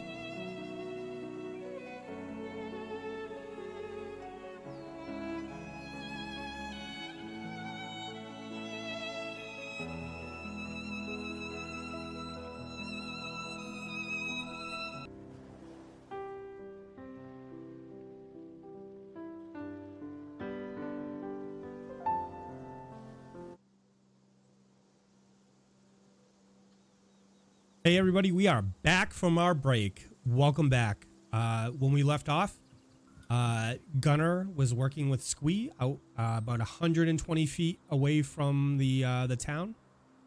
He had handed him a dagger with an insignia, a family crest on the pommel, and had said if he had run into any issues, that he was more than welcome to reach out to his clan if he was in the north.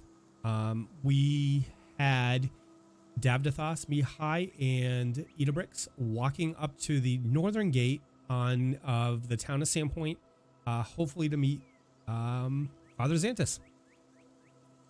So are you guys walking together, the three of you? Yes. I think so. Okay. All right. Yep. So as you walk up towards the town, you crest you come around the woods, and the gate appears in front of you.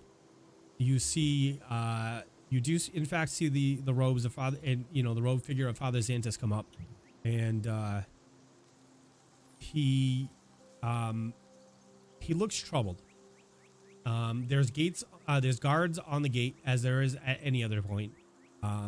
You don't see any additional guards, but you know, he's clearly he's troubled. So he's standing about 20 feet in front of the gate. Okay. Father Zantus, thank you for coming. Yes, my son. I heard some troubling news. Aldern relayed a message to me. About our friend here? I'd be hesitant to call him friend. We all know how evil those little creatures are. This one is not affiliated with them, although he once was. How do you know? He's told us he's been exiled. And you believe him? Yeah, we I question him think we pretty have reason to believe him. Is this Desmond's will? He looks up and he looks around. Is this the will of the goddess? This is definitely strange indeed. Why do you believe him? And he looks at Davdithas and he says, "Son, why do you believe him?" I've talked with him a lot. He seemed absolutely terrified of us, and it was very peculiar how he didn't attempt to murder us immediately. So we talked with him a bit. And what caused it to give you for saying he wasn't affiliated with the other goblins? Well, he said he's exiled quite a long time ago. He's been living out in the woods for a long time on his own, He has a bunch of pelts and his own personal belongings with him, which kind of collaborates with his story.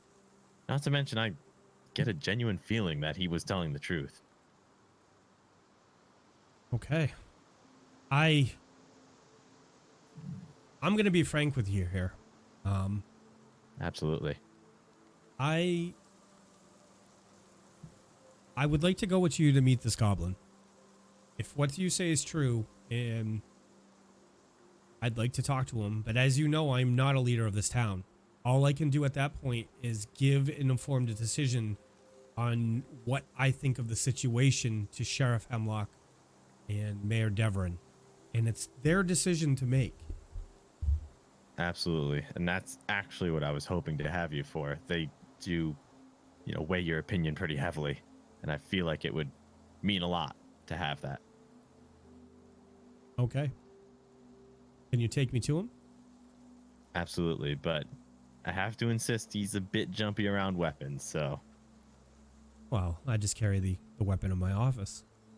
As long as you don't draw it, I think we'll be okay. So. Have you extended your protection to him? We have. Okay. So I look back. Can Gunnar see me from where he is? No. Okay. Well, then I guess we're just gonna. I think we He's should out this have way. the road Yeah. back Okay. towards Gunnar. As you guys walk up the road towards Gunnar, Gunnar, you see the four of them rounding the bend, and it appears, just Father Zantus is there, and with the rest of your party, and they're walking towards you.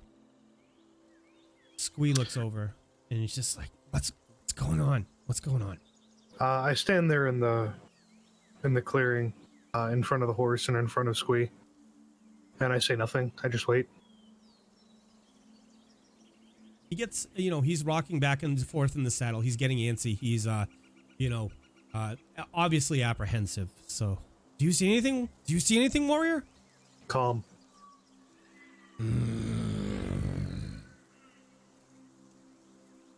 So, as Father Zantus, Mihaly, Idabrix, and Davdithas round the corner, let you guys take your actions. All right, Gunnar, we're back. I see that. Should we step into the woods and meet him, or should we get him out on the road? What do you think? Well, let him know we have Father Zanthus here. He's a trustworthy companion, and he'd like to speak with Squee. I'm thinking that if there's any way to have this meeting happen literally right on the cusp of the trees, so Squee can stay in the trees, but Father Zanthus doesn't have to, so neither of them feel like we're putting them in a tricky situation, I guess. I agree with that, for sure. My shielded hand takes the reins from my horse, and I pull it out closer to the road so that they can see me approaching out onto the roadway. Okay. So are you pulling, so you're stepping up, you're stepping out into the road and you're leading the horse so that Squee's coming with you through the tree line? Yep. Okay. So as you do so, Squee looks up and looks at the priest and he goes, "Is this the man? Is this the man we're waiting for?" This is the man. Father Zantus takes a look at Squee. He looks at him. A look passes his face where he appears to be a little bit torn. With the recent tragedy in mind, that's still lingering and obviously on his mind. He saw a lot of suffering. He saw a lot of his friends and the people in his congregation die to these beasts. But being the man he is, he's trying to look past that. So we approach his Squee. Well, may I approach? Squee takes a look at him apprehensively. "I have their word of protection. You can't hurt me." And Father's answer just nods at him. "I'd like to ask you some questions, if I may." I stand between the two of them, still unspeaking. relationship is built on trust. At this, he's looking around, Gunnar, looking at Squee. A relationship is built upon trust, my son. I am putting my trust into these people that have shown good actions in the town. They've defending us from the likes of, you, and it might not be you, but your people, your race has definitely done this town harm. But every relationship builds upon trust. I didn't come out here with the guards. I didn't bring anybody else but myself. Can we speak?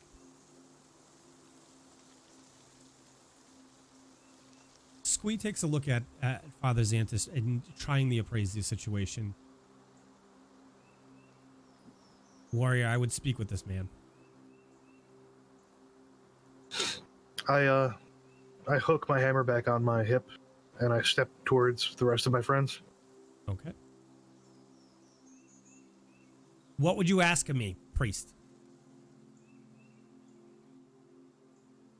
May I cast a spell upon you? I would like to get a gauge for your overall values and morals as a living creature. And this is the easiest way I can think of this. No harm will come to you. You have my word. No harm will come to you. It's not painful. But it is a spell.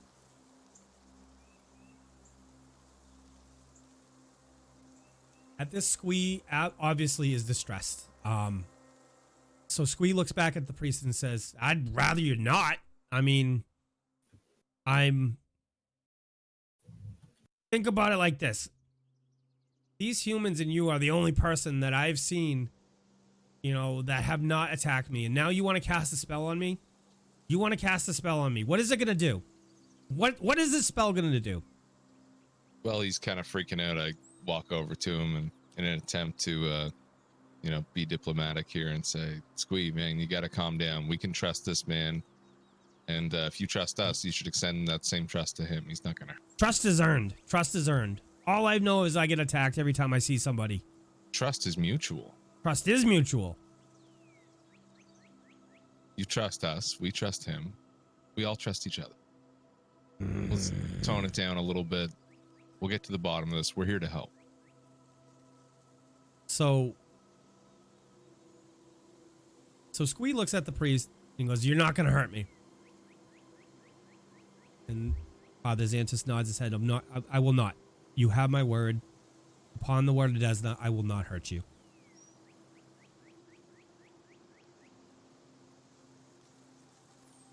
Squee steps back, nods his head, and kind of accepts, he puts his head down, and you can think he's just kind of accepting the fact that he's going to have to go through this right now to move this forward. He nods at the priest, and he's like, quickly, please. So Father Zantus takes his holy symbol out and starts to cast a spell. Anybody want to figure out I what would like to see what he is casting using So this is divine magic, spellcraft, which you have no knowledge of. Okay. I happen to have knowledge of divine magic, I believe. How convenient. I would I know. hope. So yeah, I would like to roll whatever I need. Okay. So give me a knowledge, religion, or spellcraft. Knowledge religion coming up. That's 18 plus 4 for 22. So you believe he's casting detect evil. So Father Zantus steps forward, pulls out his holy symbol, mumbles a word under his breath, presents his hand. Desna, give me insight into this. Give me insight. I beg of you, give me insight into this situation and allow me to make the actions in your name. So you see the holy symbol glow a little bit and nothing else appears to be happening. Father Zantus smiles and nods his head. I'm glad I had trust. So he looks at the goblin, and he looks at Squee. He says, "This is a good first step. This is a good first step." And not, Davdithas is only aware of why this is happening right now. But you guys see Father Zantus, step forward, and he's like, "May I talk with you?" So he steps up to Squee, and Squee nods his head, and he's like, "I'd like to know more about you." And so he takes 20 minutes, and the two discuss things, and you guys hear it's a lot of the same questions you had for Squee, previously. So they're rehashing what you guys already know. So at the end of the conversation, Father Zantus looks at you and goes, "Well, it's time. We've got to talk to the town leadership at this point. It's in their hands. I can only give my recommendation. You guys can give your recommendation, and we can go from there. But if this situation tends not to work out, then it might be in his best interest, for you guys, your team, to act as intermediaries between, if he needs to sell something, in town or buy something, he could work with you, or maybe I can work out with one of my acolytes to be an intermediary. But this is such a hard topic right now with the attacks going. It's we're not sure. We can't march him into town right now without going to talk to it. That Mayor was Devon. my fear. Absolutely. But I do appreciate you speaking with him. So let's do this. I'm going back to the cathedral right now, and I'll send some runners, some of the acolytes out to fetch Sheriff Hemlok and Mayor Devon. I'm going to give it to you honestly. I think Mayor Devon eventually might come along on this, but Sheriff Hemlok, he's a hard man. He has seen his people, the flock he was supposed to be looking after. He's seen his flock hurt and killed. So this might be a little tougher sell there. So. Absolutely. Well, Squee, I think you did well. I will meet you at Devon, at the town hall in an hour from now. If you do not hear from me, it's because I haven't been able to get people together. But otherwise, we'll meet you at the town hall in an hour's time. If you have not been there, it is on the western part of town. If you walk straight down the street from the cathedral and you ask around, somebody will be able to point you in the right direction. Thank you, Father. Very well. All of you, may you go and walk with with Desna's blessing. With that, he turns and leaves. All right. I think that went as well as it could. As he leaves, he's like, he does look back and he said, "It would probably be best if all four of you came. So work out some kind of agreement or some kind of arrangement. It would be the best if the four of you came." Absolutely. Squee, is there some way we can get in touch with you? We have to part ways for the time being. So I know these woods pretty good. Why don't we meet back at the point at which we met? It's only about 45 minutes an hour ride, probably half hour with a hard ride. Why don't? It's probably not. They're probably not going to figure it out today. Let's tomorrow. Go make camp, Green Man. I'll come find you. You stay around there, understood? Okay. And he looks over at the four of you, his eyes lingering on you one by one, and he nods his head. Thank you. And are you gonna let him take your horse? Yeah, I'll let him take my horse. Okay. All right. Just don't eat it, Squee. Please don't eat the horse. I got food right now. Okay. I just got a fat tick earlier today. That's gonna be good tonight. Did you eat those things? Oh yeah, they're so juicy. Oh, I'm gonna vomit again. He's gonna throw up again. How do you have anything left in your stomach? It's like rejuvenating in there. Ugh. When you come back, when you come there, we'll make camp. But I still have to watch out for all you Longshanks. So, give me whistle like a bird when you come back. I will slam my hammer into my shield. You'll hear me. Okay. All right. And with that, he takes off. Okay. Looking at the other three, I need to go to the tavern. I need to start preparing our meal for dinner tonight. Well, shouldn't we meet at the town hall first? They did request us. You do. He said they were going to send for us when they were ready, correct? He said, so Father Zantus had said, you have an hour to meet at the town hall in an hour. But walking with this boy, you have plenty of time to get it over to the tavern, and you could get it going, and then meet over at the town hall. Okay. So back to the tavern first, then. Yep.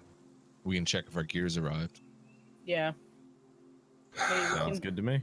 Maybe get a pint of Maybe we meat. can get Davdithas something to calm his stomach. I know a good mead that will. I saved the giblets from the boar. Liver should help with that. No. At this point, Davdithas is just dry heaving. There's nothing left to come up. He's just like, oh. I searched for some little mushrooms on the ground. Is there anything around? You can find like a common mushroom. Okay, I want to pick up a mushroom. I want to hold it out to Davdithas and say, eat this. It will make you feel rejuvenated and healthy, and your stomach will be so calm. With your lack of the... I'm just rolling with it. I need a survival roll to see what kind of mushroom he just picked up. So, give me a bluff. Mihaly. Okay, And- I roll a bluff of... No. +4 is 5. Davdithas, give me a sense motive, please. Oh my gosh. Could be You have to worse. roll higher. I am automatically going to roll higher than that. Yeah, that's a 6 + 8 for You look at him 14. and you're like, you have no idea what that is. Like, you just picked up a random mushroom. You just think it's so... I'm already having a hard enough time, and you just play jokes on me like I'm this, just man? picking, man. It's no big deal. I wasn't actually gonna make you eat it anyway. I mean, if you did, it would have been pretty wild. But no, it's fine. I just throw it on the ground. I will get you back for this. No, I'm just kidding, buddy. I promise you a wonderful dinner. You'll enjoy it very much. Oh gosh, no liver. Boar. I crushed its spine. It's fine. I remember. All right, so you guys are gonna head back to the Rusty Dragon Inn. Yep. Okay. Yes, please. All right, you guys make it back to the inn. It's pretty much how you left it. The townies are sitting there at the bar, getting sloshed. Amiko's behind the bar. There's a couple barmaids around, and it's on you. Fireplace is up and running. Yeah. Okay. I immediately walk in with this massive boar across my back, and I look at one of the barkeeps and I go, "Herbs. I need the herbs, the seasonings, and the skewer for the fireplace." So Amiko comes out and what to cook that in my fireplace? Yes. We have cooking fires and ovens back there. No, it's better this way. I don't know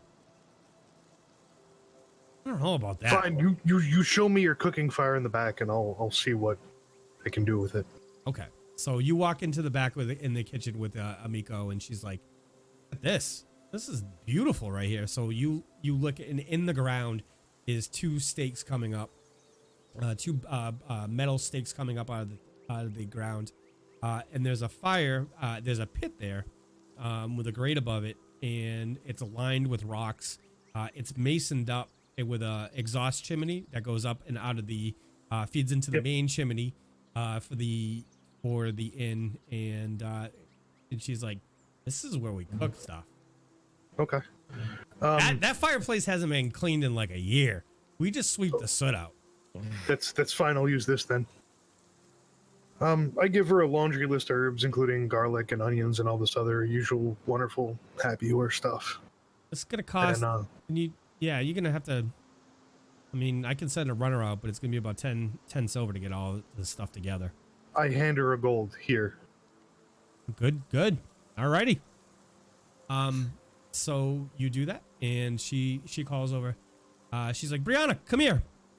So Brianna, a young girl comes in. She looks up at you, and looks at Amiko, and Amiko hands her the gold and says, "Take down this man's list and go run and get all these ingredients for him, okay?" And with that, we're gonna switch over to Davdithas, Idabrix, and Mihaly and see what they would like to do. Well, Do you guys want to find a seat at the bar? Works do for me. We don't have long before we have to go, but seems Doesn't that matter. Gunnar there is preoccupied, so we could kill a few minutes, right? Yeah. I can get like 3 or 4 winter meads down me, yeah. I was thinking one, but yeah, why not? Yeah. Okay. You do you. I'm gonna Right. do me. Let's go pull up a bar stool. All right, bartender. Okay. So the bartender comes over. Yep. What can I get you? I'm back for my winter mead. Okay. I'll take Just- one as well, please. Just one, two. We need another. How Come many do I on, it's order at a good. time? He looks over at Idabrix. Come on, it's real good. Oh yeah. Sure. Okay. That's my girl. I'll get you. I'll get a Yes. cup. I'll get you a cup for your stature. Okay. Does that sound Oh. good? That's good plan. Okay. So he runs off and goes grab a couple of flagons of mead. You got the door opens, and you see a kid run in. Kid's about 10 years old. Just wearing, like shabby little clothes. He looks like a street urchin. It would be the best way to describe him. Runs up and knocks at where the where the traditionally where, not at the bar, but like where people would go to ask for a room for the night. And Amiko comes out. He hands a note to Amiko, and Amiko it just looks at it and like points at your group, the three of you, and the kid nods enthusiastically. He's like, yep. And Amiko's okay, shrugs her shoulders and starts walking over to you guys. So as Amiko approaches the table, she takes a look at you and she says, we just received this letter or scroll. It's the way the kid who just was in here was instructed. He's a town runner. People use the kids in here to send messages. They pay him a couple copper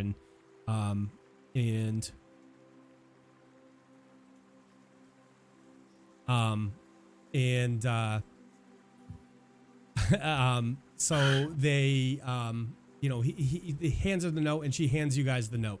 And who wants this? Who wants this note? Gunnar. Gunnar is currently not with you. Gunnar is in the kitchen preparing. Right. Oh, darn. All right, I'll take the note. Okay. Alrighty. And so you open the note and this is what you see. How many meads have I had? At this point, you emptied your stomach and you come back and you've only had one mead, so. Okay, so I can still read the note. Yep.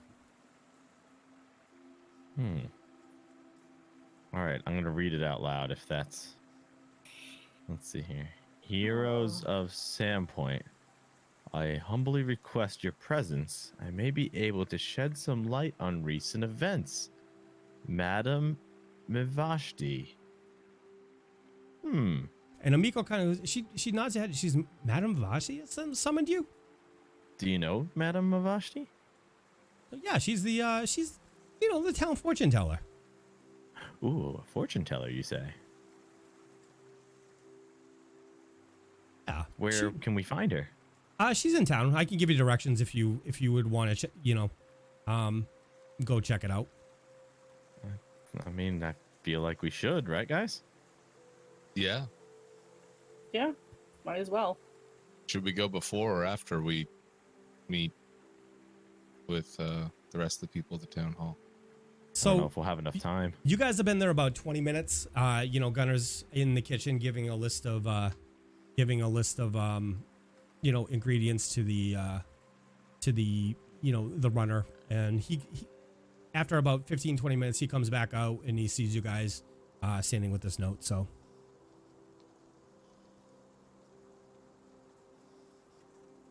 you guys have about 35 minutes to get. It's going to take about 10 minutes to walk up to the town hall, and from there I don't think we have enough time right now. I say we do the town hall meeting first Yeah, I think and that's a good idea. inquire with them about this Madam Vashti. Yep. At this point, not thinking I've blown my nose into the note, Okay. just because Okay. All right. I must still give her a napkin. Oops. Anyway, let's see here. By my calculations, I think I have time for 2 more meads, and we can make it there on time. I would say we keep this one on the straight and narrow this time, Davdithas. We have some important things to talk about, but, I'll split one with you for the road. Okay. All right, let's do that. Let's get another round and get ready to hoof it. Sure. So we're all together now. Right? Before we head out, can I use prestidigitation to clean off all of our clothes and Make you look us look presentable. super sharp? Okay. Yeah. Absolutely. This is an important meeting. We want to put our best foot forward here. Okay. Hold still, everyone. Then you're clean. Whoa. How wild It is might that? take I've a- been working on that one for a while now. I'm It quite might- proud of it. That was good. You might I take like you a Got me couple. out of some scary situations. It's Sorry. it might take you a couple casts, but you get there. So Okay, thanks. You worked so hard. you exactly. So if you wanted to go up to the town hall is in the northeast part of the town. It's that building which I just illustrated. You can this is common knowledge that you guys can ask anybody around you. They'll give you directions. Amiko would be more than happy to provide these directions for you. Okay.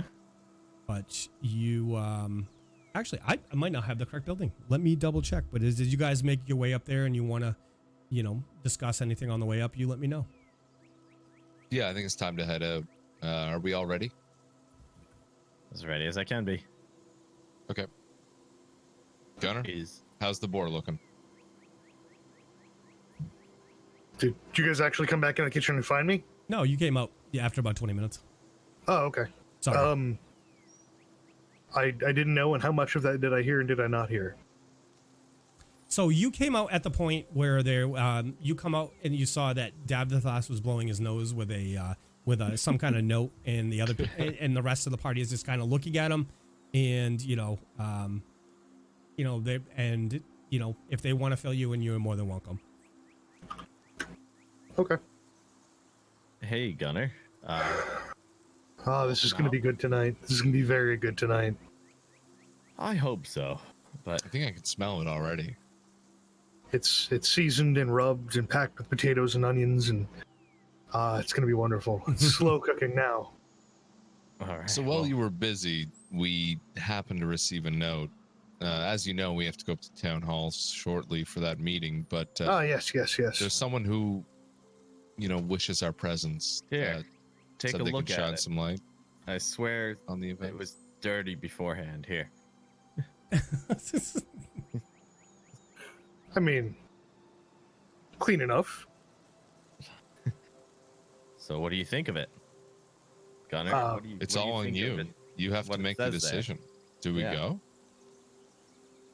This is fine. You've obviously discussed this, no? Yeah.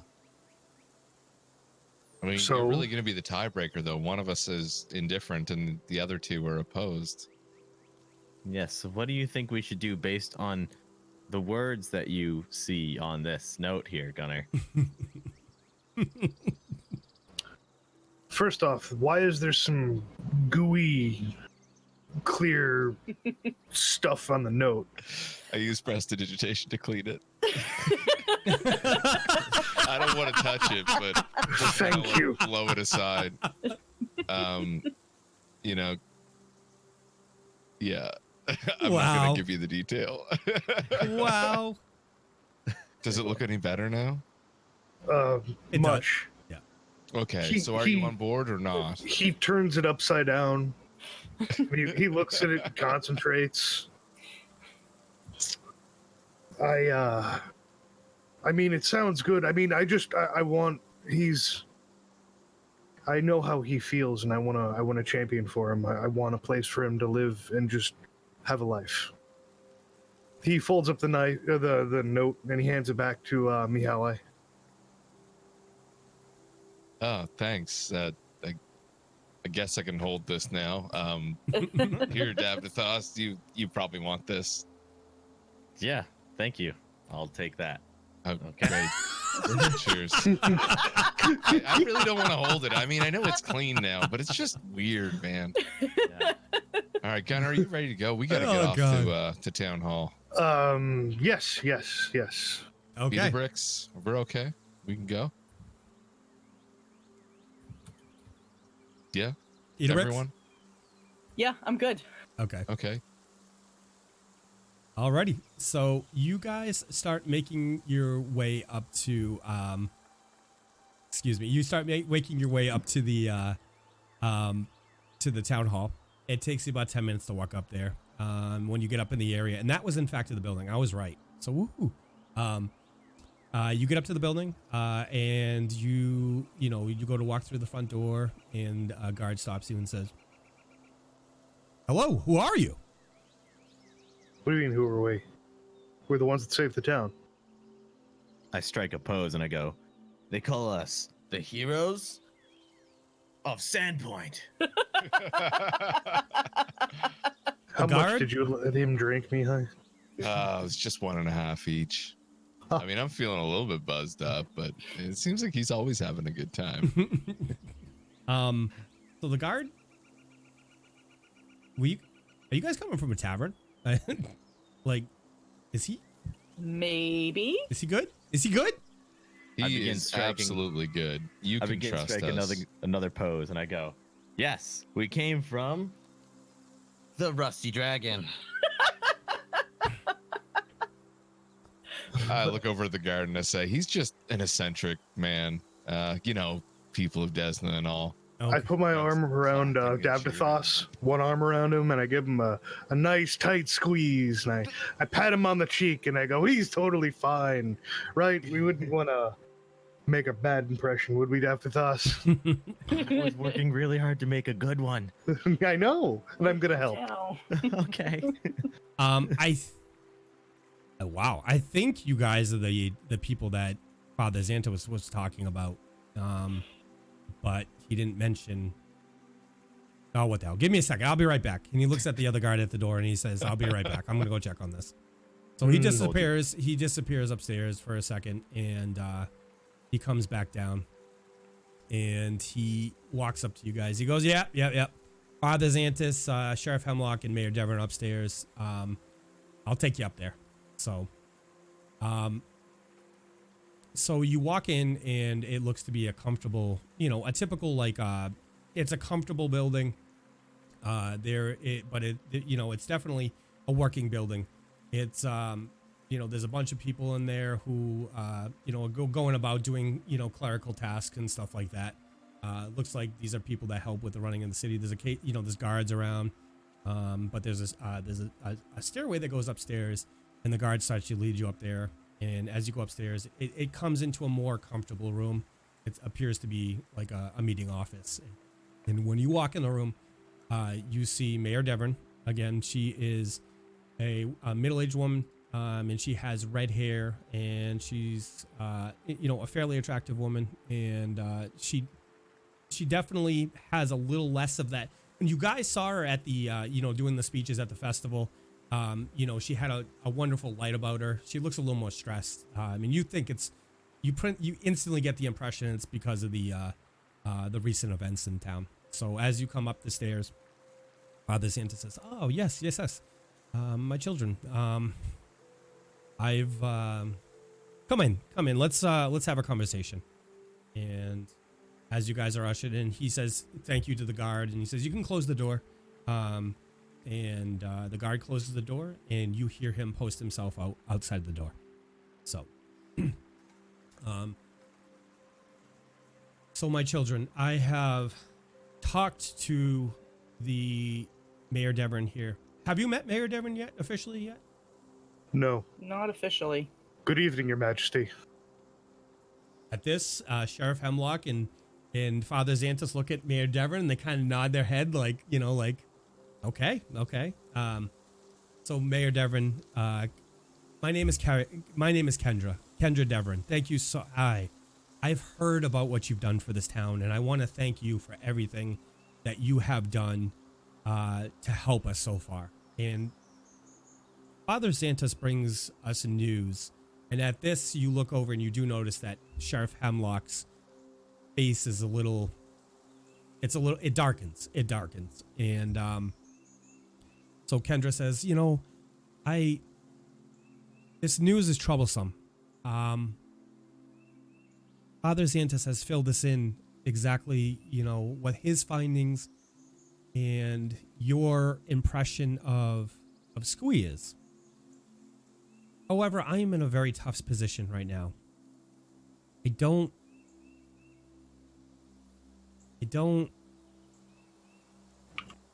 don't know what to do with this situation, because sometimes even the perception of evil is as bad as evil is. We have a person, from all appearances, looks to be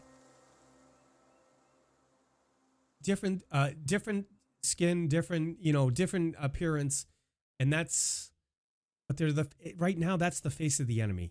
And Father Zantus assures me that he senses no evil from this creature, but I'm sure you can understand I can't have them in the town right now.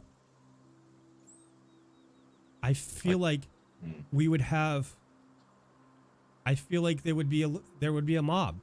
There would be a mob coming to. I bet even half the guard, you know, would have a problem defending somebody who, with the face of, you know, who attacked the town. And at this, Sheriff Hemlock jumps in. Friends, you know I appreciate what you've done for this town. You know the extent. I know the extent that you've gone to defend this town from people. And I don't want to say you're naive, or I don't want to say Father Zantus is naive, but I can't trust this in the community right now. I can definitely understand the feelings towards not wanting to let this goblin into the town. And I agree as well that maybe perhaps now isn't the time, but I do think he could give us some valuable information into what's going on. This is troubling. This is very troubling. Maybe you do things different down south, where the lands aren't covered with ice, and fury doesn't run in your blood. But let me ask you a question. When your kingdoms wage war, and those innocent that wish not raise a sword or shield in anger or defend themselves wish to just run, those that want no violence, that want no part in these conflicts, and they seek protection and someplace to lay their head, you turn them away as well? Does the green skin matter that much? Is that much of a difference? Because he's not human? Because he has the face of an enemy who just attacked a town within 24 hours.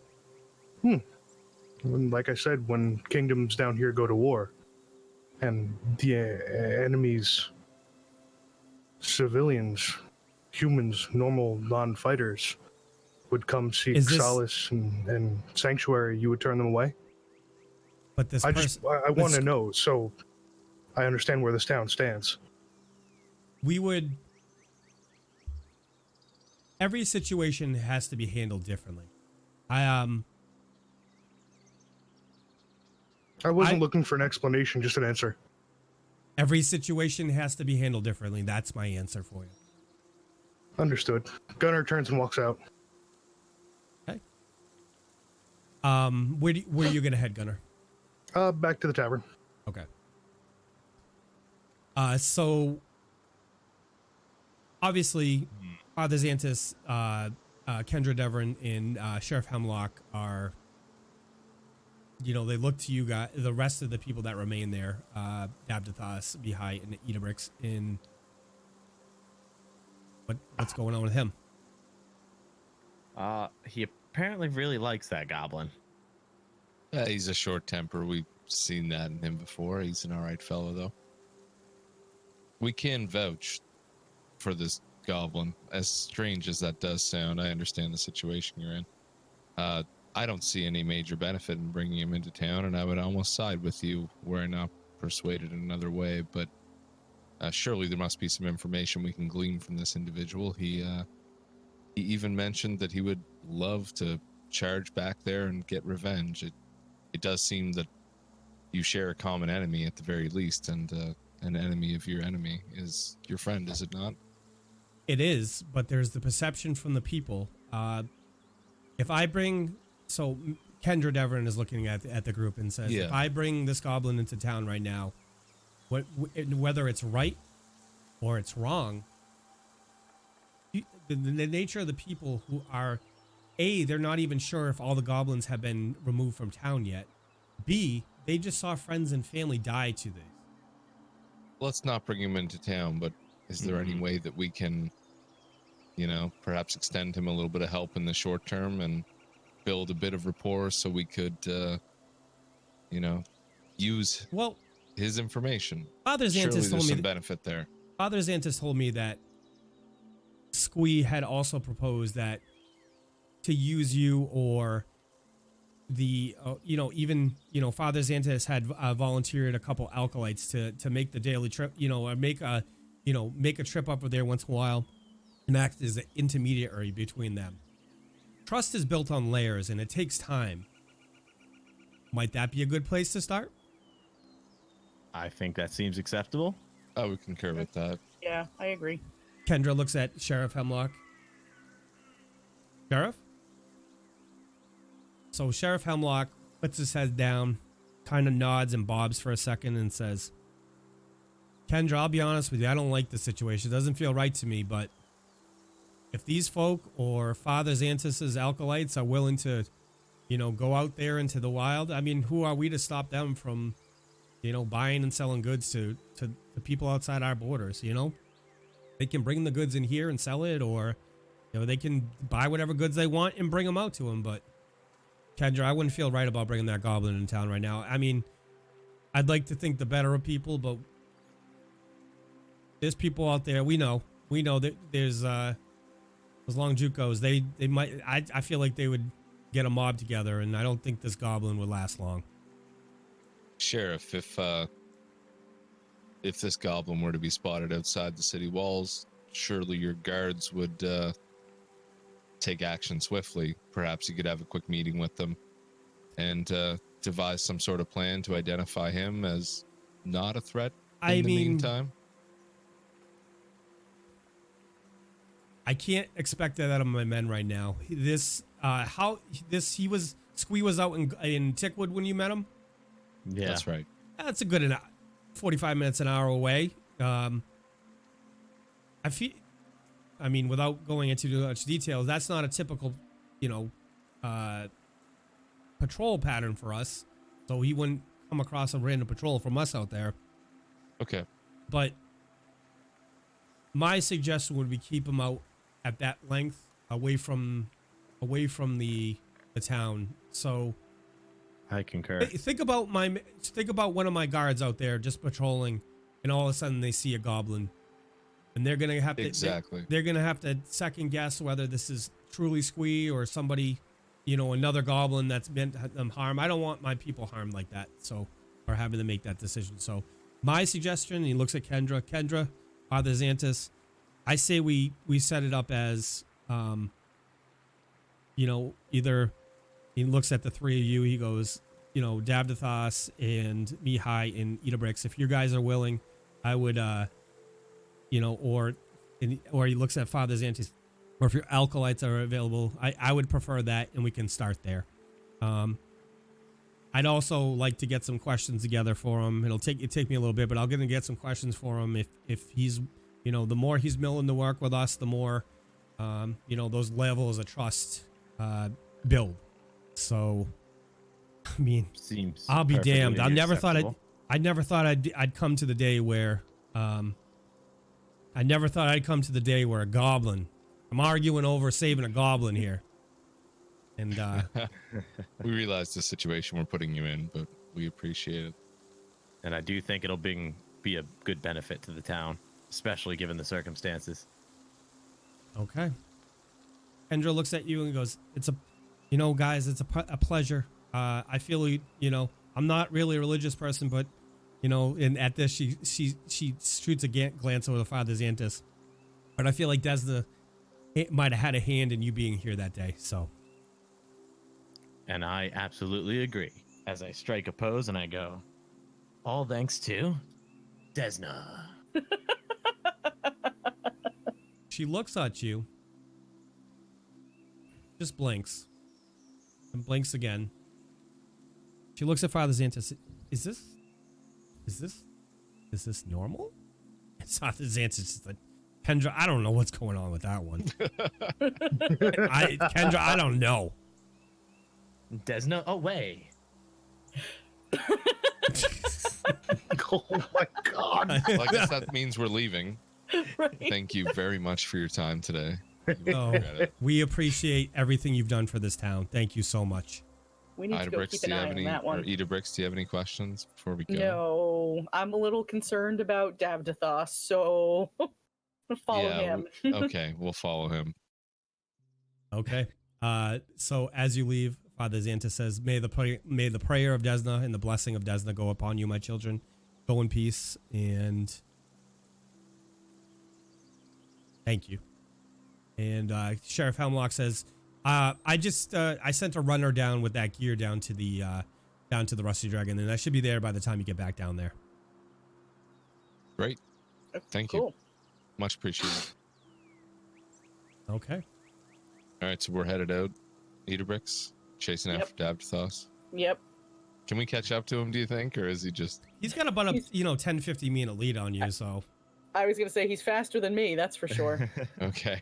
So I guess we'll take a casual jaunt back to the inn. The Rusty In the Dragon. hopes that we don't find his body passed out on the side of the road somewhere. Or Well, something. I mean, yeah. that's always the hopes of that guy. Yeah. Alrighty. Perhaps he's puking somewhere in a back alley at this moment. Alrighty. So. Eating mushrooms. Oh god. So, you guys. Well, Gunnar, we're gonna switch over to you. What did you do when you left? Gunnar angrily walked back to the tavern, muttering and cursing under his breath.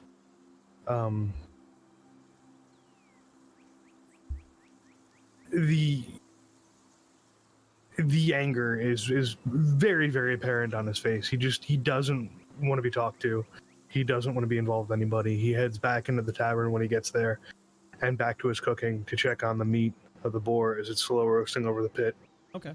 Checking the heat, adding more herbs and seasonings as it goes. Walking back out to the front and quietly grabbing a drink. Okay. I approach the bartender and look at them, and I go, I need hay. You need hay? I need hay. How much? 2 handfuls. Oh, that's okay. You're more than welcome to run out back and go to the stables and grab what you need. Okay. From the rest of the giblets that I have, I take the heart and I stuff it with hay, Okay. trying to wipe it clean and dry it as much as I can, and continuing to stuff it and clean it out, and then pack it with dry hay, Okay. and then wrap it. Okay.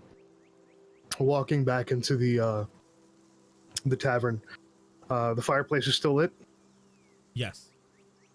I step up to the fireplace and I kind of idly look around to make sure nobody's really paying attention to me or watching me or doing anything of the sort. I mean, there's If you want to walk in, so when you wrap it, it's a what would you say, like 6 inches around? About that big. Okay, so like 2 handfuls. Okay. Yeah. And you're just trying to hide it. No, I'm walking in with it, but I want to see if people are actually watching what I'm doing or if they're kind of leaving me alone. People are generally, looking at they're engrossed in their own conversations unless Okay. you do an action that's like. That's perfectly fine. Okay. Gunnar, I walk up to the fireplace, and I get down on my knees and I place the heart stuffed and wrapped in hay into the fire. Okay. And I watch it burn, and I start muttering in an old forgotten language, giving thanks and hope to my gods. So this action catches the eye of a couple patrons in the crowd, and you notice it's an unfamiliar, either ceremony or I don't know if ceremony is the right word for it, but they look over. It's an unfamiliar thing to them, so they're just trying to pay a little bit of attention to it. Okay. Once it burns off, I'm finished, and I go sit back down off to the side with my mug of ale. Okay. And I wait for my friends to return. As you do so, the door opens, and Davdithas, Mihaly, and Idabrix show back up. Did you guys like this one? This one when I did this one? Yeah, I personally, I gotta say, I do like it. I think it's an A+ for me, but I'm not sure that the Mayor Devrin and Sheriff Hemlok really dig that one so much, and Father Zantus just. I was gonna say, I'm not even sure if Father Zantus bought it. He loves butterflies. He's all about Desna. I feel like you're new wave Desna, and he's more old school, you know? Yeah, I get you on that one. You're right. You're like, yeah. Oh, that almost hurt. Hey, do I spot Gunnar? You do. It's kind of hard not to. Hey, there's our buddy. Let me go over and say hi to him. Yeah, sure. I'll tag along. Let's go. Yeah, Hey. let's go. Gunnar, I got some good news for you. Oh, I see you're cooking things. no. Oh, okay, cool. Anyway, so we talked to the mayor and everything, and they are going to open some lines of communication with Squee. They're gonna send some people out to talk to him. Okay. Okay. Give me yeah. Give me a sense motive, Davdithas. Okay. That is a 15 plus 8. Let them know where your head's at, Gunnar. This story, the treatment, hits a little too close to home for Gunnar, and the pure unbridled rage that he's holding back probably isn't a good topic to continue talking about. Okay. So I can visibly tell he's quite upset. Yes. Yeah. Okay. And with that, I'm just gonna go. Hey guys, I think we should go get some mead. I think he needs a little space. Mead. It all comes back to mead. That's the best course of action. Trust me on this one. Oh, Davdithas, you're gonna get us in trouble, aren't you? But hey, yeah, mead. Yeah. From the looks of it, if we stay here, we're gonna be in trouble. Let's go. Go. Gunnar, are you okay here? Just cooking away? The food's cooking in the kitchen. I was just saying thanks for what was. Would you like to join us for a mead? Change the topic up a little bit? Sure. Sounds good. So Well, instead of talking about mosey over goblins, to we the can bar. talk about meat. I'm pretty sure that's a standard for us now. Yeah, I mean, of the two things we chat about, Yeah. we have this much in common. I'm already at the bar ordering a mead at this point. Davdithas, make it 4. I guess they want some too. Make it 4. Make it 4. Thanks. You can go sit down, Cleric, and we'll Mosey over we'll and bring pull up that the stool. we'll bring that over to you to the table. All You right. guys, you want any food in the meantime? Not yet. We have another hour or so. Okay. We're gonna wait for the special. All right. So you guys are enjoying a cup of mead. Would you like to? Is there any actions, or would you like to just talk amongst yourselves? I could just start a small conversation here. So, guys, didn't they say that the stuff should be here soon? Yeah, I believe our equipment from those goblins, the recovered equipment from town, was going to be dropped off at our room. Maybe we should go see about that. It was gonna. You remember he's saying it was gonna be dropped off here at the tavern for you, or the. Okay. Okay. So Perhaps I misunderstood. Wonderful. Miko is Yeah. Miko around, yeah, you or can. Ashlyn, or Yep, you can one or hail the one of other. them. yeah. Gunnar stares into his mug, kind of letting them talk and do their thing with everybody else. Mm-hmm. Okay. So you call Amiko over? You see her out? Yeah, I'd like to. Yeah. Okay. Oh yes. What can I do for your friends? So my friend here, Idabrix, is super concerned about all that gear, and I was like, just pump the brakes. I'll get her when it gets here. But you know, she's really eager to try that stuff on. By any chance, has that arrived yet? A package came from Sheriff Hemlok for you. Very good. And what became of that? It's waiting for you. I'll bring it out. Sounds great. All right. Perhaps we can have it brought up to the room and open it there. If you'd like, it's kind of a big box. Okay, I'll defer to Idabrix since she's so eager. Yeah. Where is this? Where is this Meantime, box? I'm like, what? What? What? All I right. just casually took a sip of my mead and elbowed Davdithas a little bit.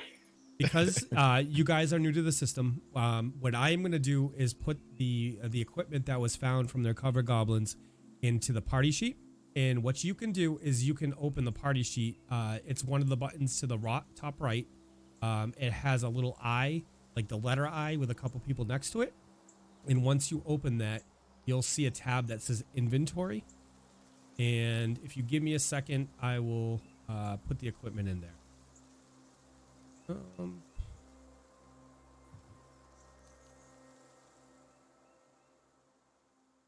So what you when you open this container, you see a dog slicer. It's accumulation of the weapons and the gear that the people you are fighting, the goblins that you fought, they recovered some of the gear and it's there. There is a potion, and it is. If you want to try to figure it out, you can absolutely try to figure out what that potion is. Yeah, can I do a knowledge check on it? Yep. You can try to identify it. And give me a spellcraft, please. Okay. A spellcraft of 3 + 4 is 7. My You goodness, the are dice not tonight. able to figure out what this potion is. If somebody in the party has knowledge spellcraft, they can take a look as well, but they have to have detect magic as well. Not me. Okay, so you guys are unaware what this potion is currently. To give a quick overview, there's a dog slicer, one set of small leather armor, one small light wooden shield. There's 20 arrows, a masterworked horse chopper, again small. There's that potion, there's a small short bow, and there's a small set of studded leather armor. So that is all in the party sheet, and we can work out it when you guys decide to divvy it up. I can educate you and show you how to do that. You would drag, like with any other spell or anything like that, you would take the ball to the right of the equipment, and you would drag it over to your inventory sheet. Okay. Anyone see anything they like? That masterwork blade. I need to replace one. Remember, it is a small weapon, though, Gunnar. So it counts as like a dagger. Yeah. Okay, that's fine. Yeah, That's we can do exactly that. what I need. Yeah, we'll figure that out. Okay. But you guys, at your leisure, can divvy that up, and whatever actions you guys want to work on right now, you are more than welcome. Okay, so looking into the package, I say, well, not sure any of this is a great fit for me. Anyone else? You don't want that bottle of whatever? Well, there's definitely something curious about it. If it's all right, I'll hold on to it and try to figure out what it is. You can try again at a later time too. Yeah. Yeah. I mean, I'm likely to drink it, so. Yeah, you know what? It may be safer with me. Does anyone object? No. Nope. Okay, I'll open up my bag and make a spot and pop it in. Okay. Any other actions? What are you guys doing? Does anybody mind if I take that blade? Well, I'm not going to use it. You seem to be really good at hitting things, so all yours. Okay. Take the blade. Excellent. Alrighty. Idabrix, surely you could use those arrows. She uses a crossbow. Oh, okay. I have a rapier too, but I prefer my crossbow. Well, there's a little scrap of leather in here. Well, actually, it's some light armor. As a full-size humanoid, you realize holding it up to your body that you have no way to get into this. Like a little bikini to you. I stand up and I let How them many look. drinks to put this on? Oh, Jesus. I stand up and I let them look through the rest of the box, and I go check on my boar in the back that's slow cooking. Okay. So, excuse me. So you think it's getting pretty close to being done. At this point, it's getting into night. We'll say dusk at this point. Why by the time it's done, and so whatever you would like to do, if you want to serve it out, if you want to share it with the patrons, if you want to share it with the whatever you would like to do at this point, you guys give me indication what you would like to do. Big platter. I cut open the cords holding it closed, letting the onions and potatoes spill out on the big platter, and I bring it out into the main hall on the biggest table they have. Yep. And I begin with a rather large kitchen knife, carving up large hunks of the meat, setting it off to the side. Okay. Okay. Anyone going to come eat? Are you Oh, saying I to could this to go the for party, or are you saying this to the tavern? The entire tavern.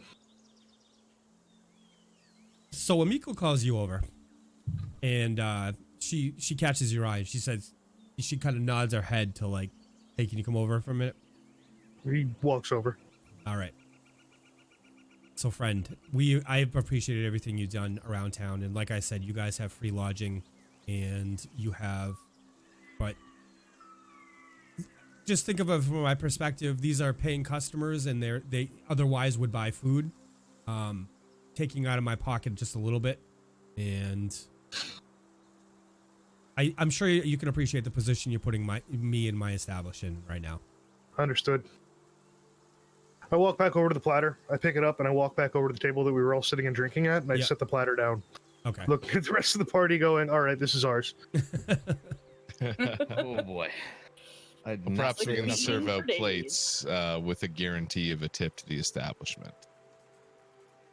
I don't know, what would a plate of boar go for? A few silver? Yeah. Yeah.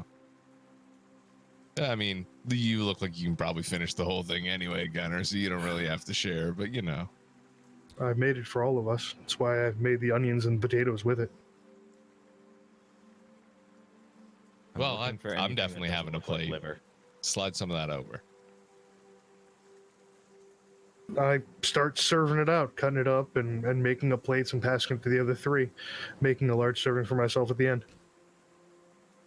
Bare hands, sitting down with the mug of mead and the plate of food, and I just barehanded start eating. Excellent. Okay. Just digging into the greasy meat. Oh, yeah, absolutely. I'm Excellent. digging into anything that doesn't look like an organ. Yeah, that's fair. All right. So you guys are sitting there enjoying the food, and Aldern comes in. He opens the door and he comes in, and he looks at you. Enjoying the fruits of today's labor. Do you mind if I sit down and take a seat? I motion to a chair across from me. I Okay. roll my eyes and lean back. I whispered to Idabrix, he's kind of a big deal. Shh. So the chair that you pulled out for him is on the other side of the table, Gunnar.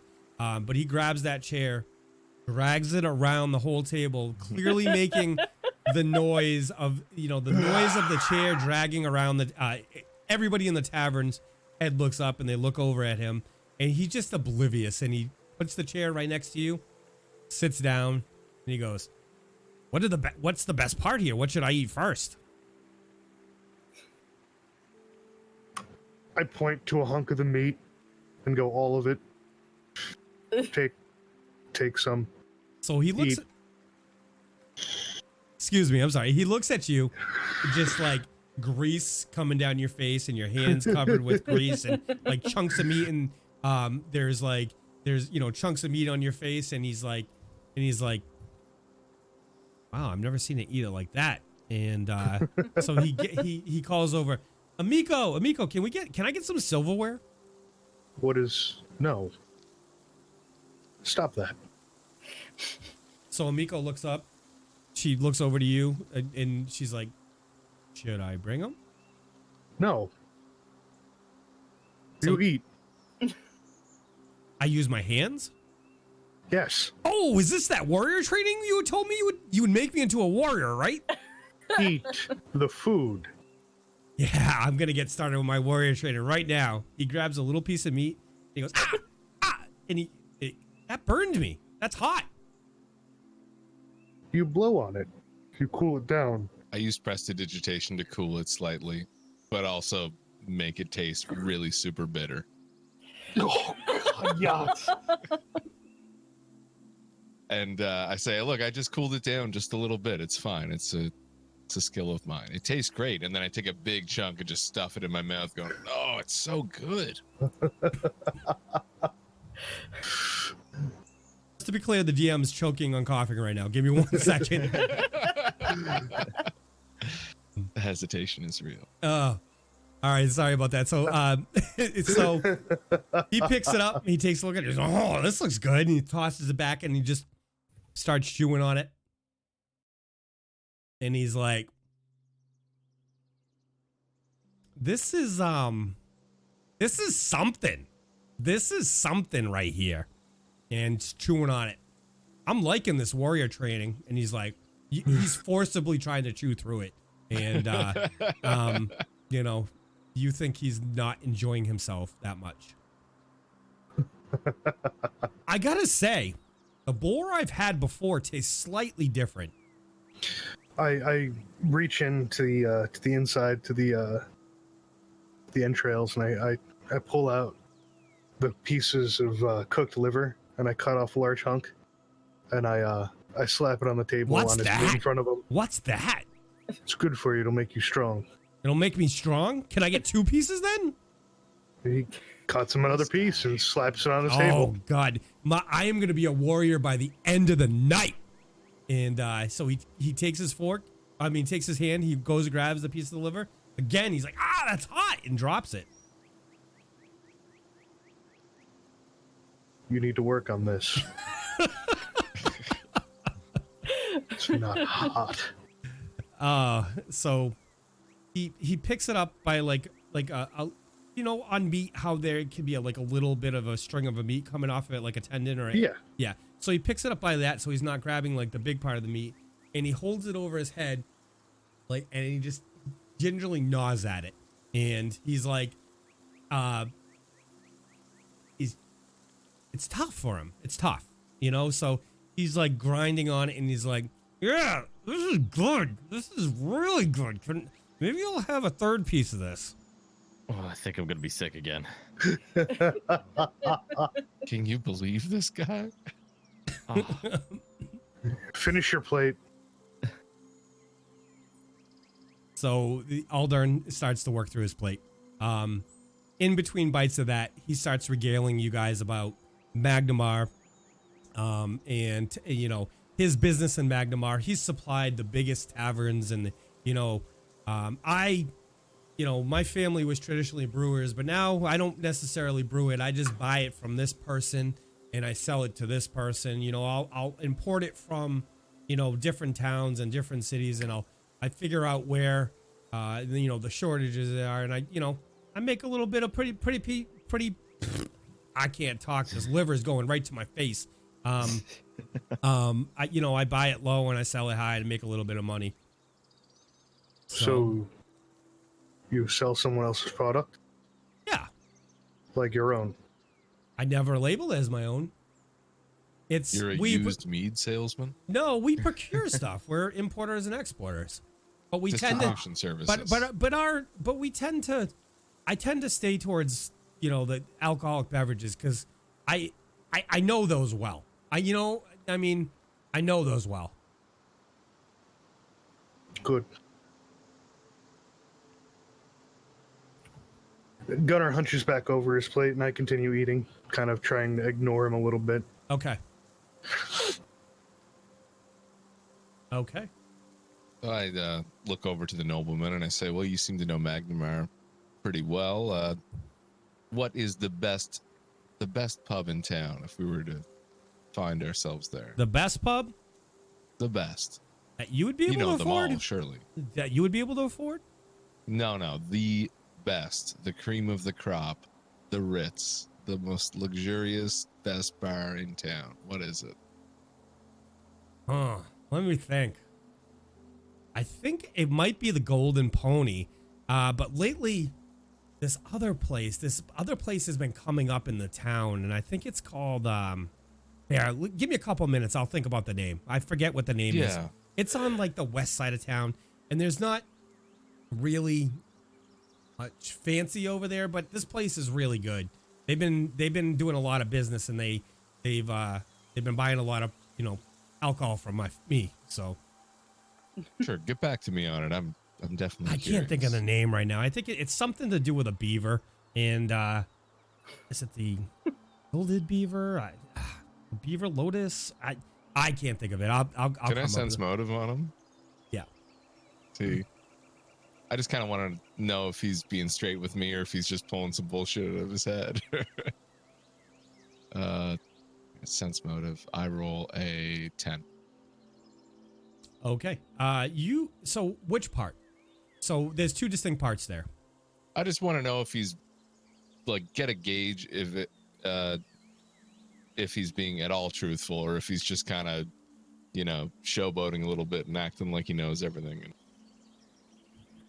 So you get the impression that the statement about the first place is true. You think he's trying to come across as more important with the second one, that he's knowledgeable about what's going on. You think it might be common knowledge that the first place he mentioned is the best in the town. Okay, sure. But he's trying to look like he's in the know and he knows what's going on. Yeah, exactly. Yeah. Okay. Yeah. Thanks for that. I'm gonna head out to the West End sometime if I'm ever back in town, and I'll hunt that place out. Okay. Does anybody else have any questions for our illustrious Aldern? Nope. I've just been poking my food this whole time. I'm just not really sure if I want to eat it or not. Guys, what's the plan for tomorrow? Well, Where do we we've go got from this mysterious note still right here. Absolutely. I think we Yeah, check. do you mind if I grab that for a moment? Please. Go for As it. you go to grab it, Thanks. Oh, bang! The door opens, slams open. A man walks into the room, and he screams something in a language that none of you know.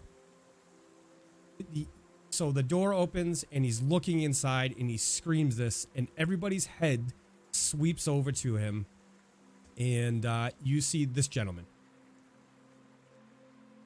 The man who steps into the room is wearing very fine clothes.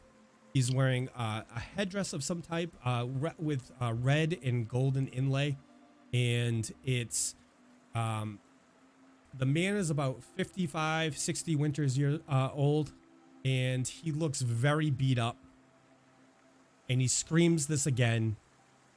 And with that, we're going to end tonight's session. mysterious. Damn. Ooh. It is Well, mysterious. can't we just do 2 more minutes? Please? No. Please? Can somebody call me out of work tomorrow so we can just keep going? Yeah. Guys, how are we doing? Community. Keep playing. Holy crap. Chat, what is up? Thank you so much for being here. Squeef Prez. What's going on, Let's guys? start with Mayor and work our way up. Okay? All right, so I want to. Yeah, we're gonna go. Mihaly, what are your thoughts on tonight, sir? It was pretty fun. I'm still working into my element with my character, but I'm having so much fun with it. Yeah, and tonight I think it's raised more questions than it's answered. That's for sure. We can just play tomorrow, right? Don't have to wait a whole week or two. Unfortunately, my God. I'm yes. getting married next week. I'd like to remind the community out there. We will not be playing next weekend because Mihaly in real life is getting. Guys, I'm calling off the wedding. We're playing. Yeah. See you Sunday night. I'm down with that. So, No, actually, I'll be dead if I don't go. No wedding. Got D&D. TPK if I don't show, boys. So, guys, because Mihaly is not going to be here next week, we are going to skip next week's session. However, we're going to do something Sunday night. We're going to do either a tabletop game or something in the space that I think you all enjoy. We're going to figure it out between now and then.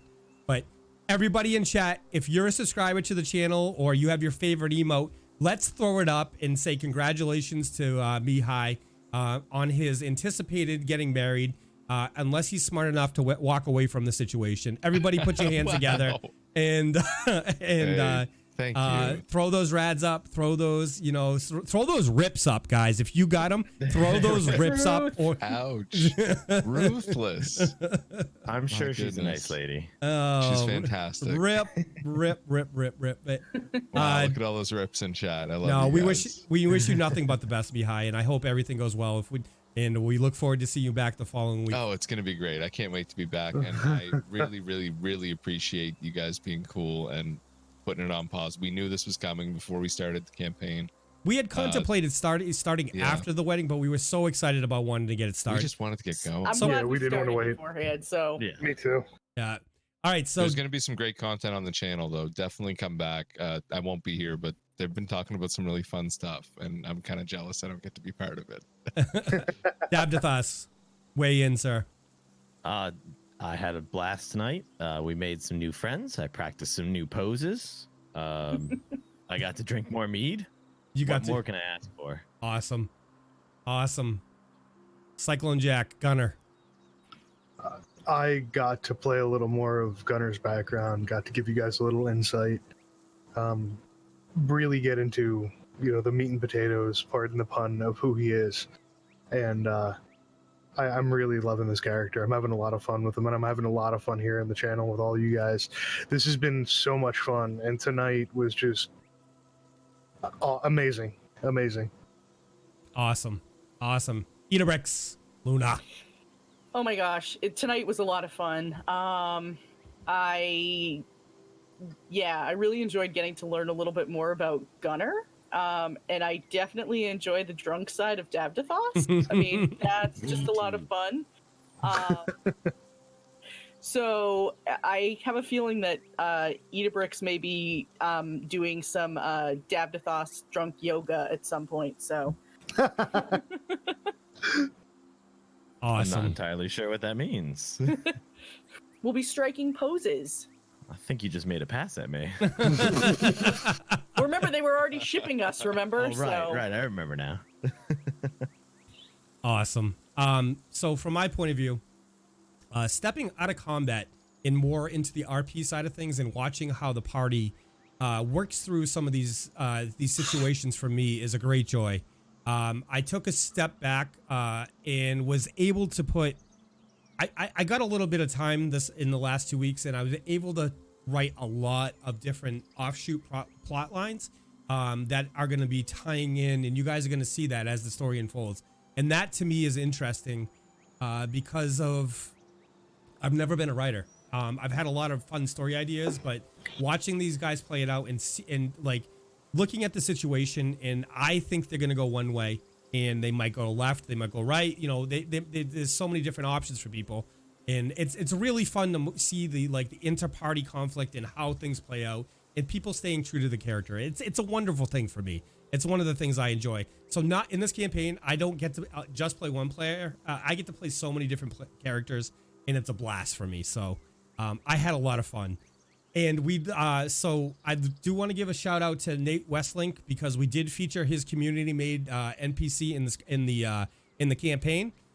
he came up with a concept for Squee, and I flushed it out and I added him to the campaign. So for all you people who are new to the channel, if you join our Discord, we give people the ability to go in there, and there's a channel that says community NPCs, and if you have an idea in your head for an NPC and you want to flush, get them into the game and interact with us and be part of the community, jump in the Discord, and you can find that room. And if you have any questions, we would absolutely love to help you out with it too. You'll see a part of it at some point in the game. One thing I want people to keep in mind as they do this is some of the NPCs that people have proposed are high level characters. So you're probably not going to see them flush out into the end of the campaign or mid part of the campaign. So just keep it in mind, but we love your input. We love interacting with you guys. I myself, and I know Decider 12, Yachts, and Cyclone Jack, the reason we've streamed, and I don't want to exclude Luna, but she just hasn't streamed before, but I know the majority of this stream is because we love the communities that we've built out there. And this to me is a way, and I don't want to speak for anybody else, but it's a way for me to have you guys as a community be involved and have fun with us, and see you have a vested interest to come and see the Squee back, So Nate Leslie, thank you so much. Jack Wolfheart had put one, Dan the Ravisher. So Dan the Ravisher is in our world, and those are the two currently that we have in play. So a big shout out to you, Nate Westlake and Jack Wolfheart. Thank you. And so you guys know, you can check for us. We have the broadcast going out in podcast form. So check your favorite podcast app, and you might find the Tabletop Tavern there. If not, you can find links in our Discord to the actual the page where it's hosted. And the best way you can support us now is, we're on Apple iTunes.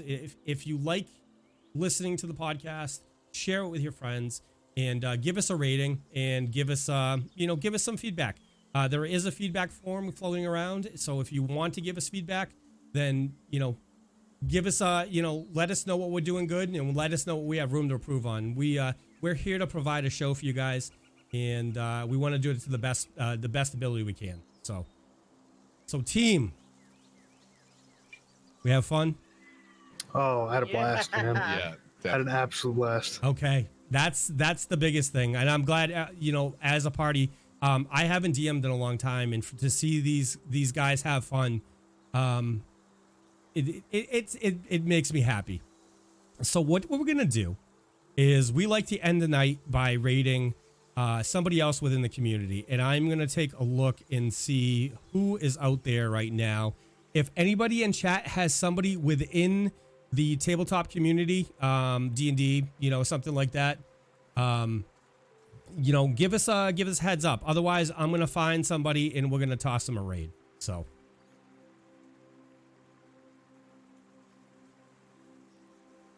Also, if you enjoyed yourself, please give us a follow.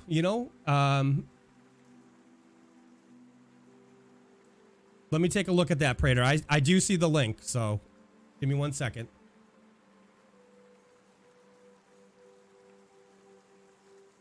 Oh, they're on Fantasy Grounds as well. Okay. Yeah, let's go show them some love.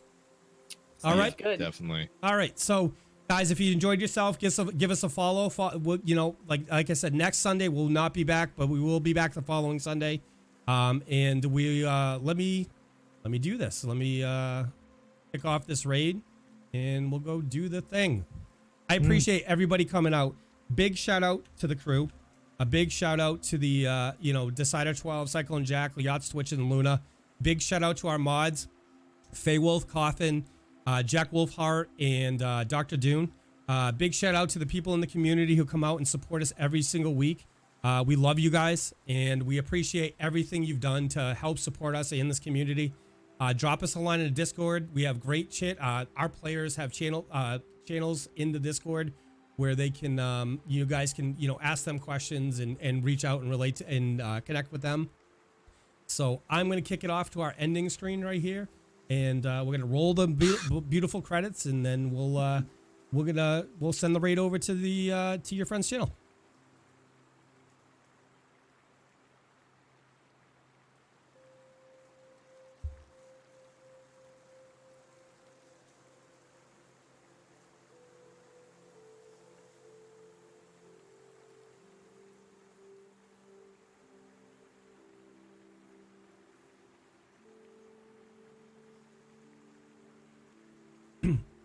Thanks again, everybody who came out to support us. We're gonna let these credits run, and then we'll jump over and we'll make some new friends in the channel.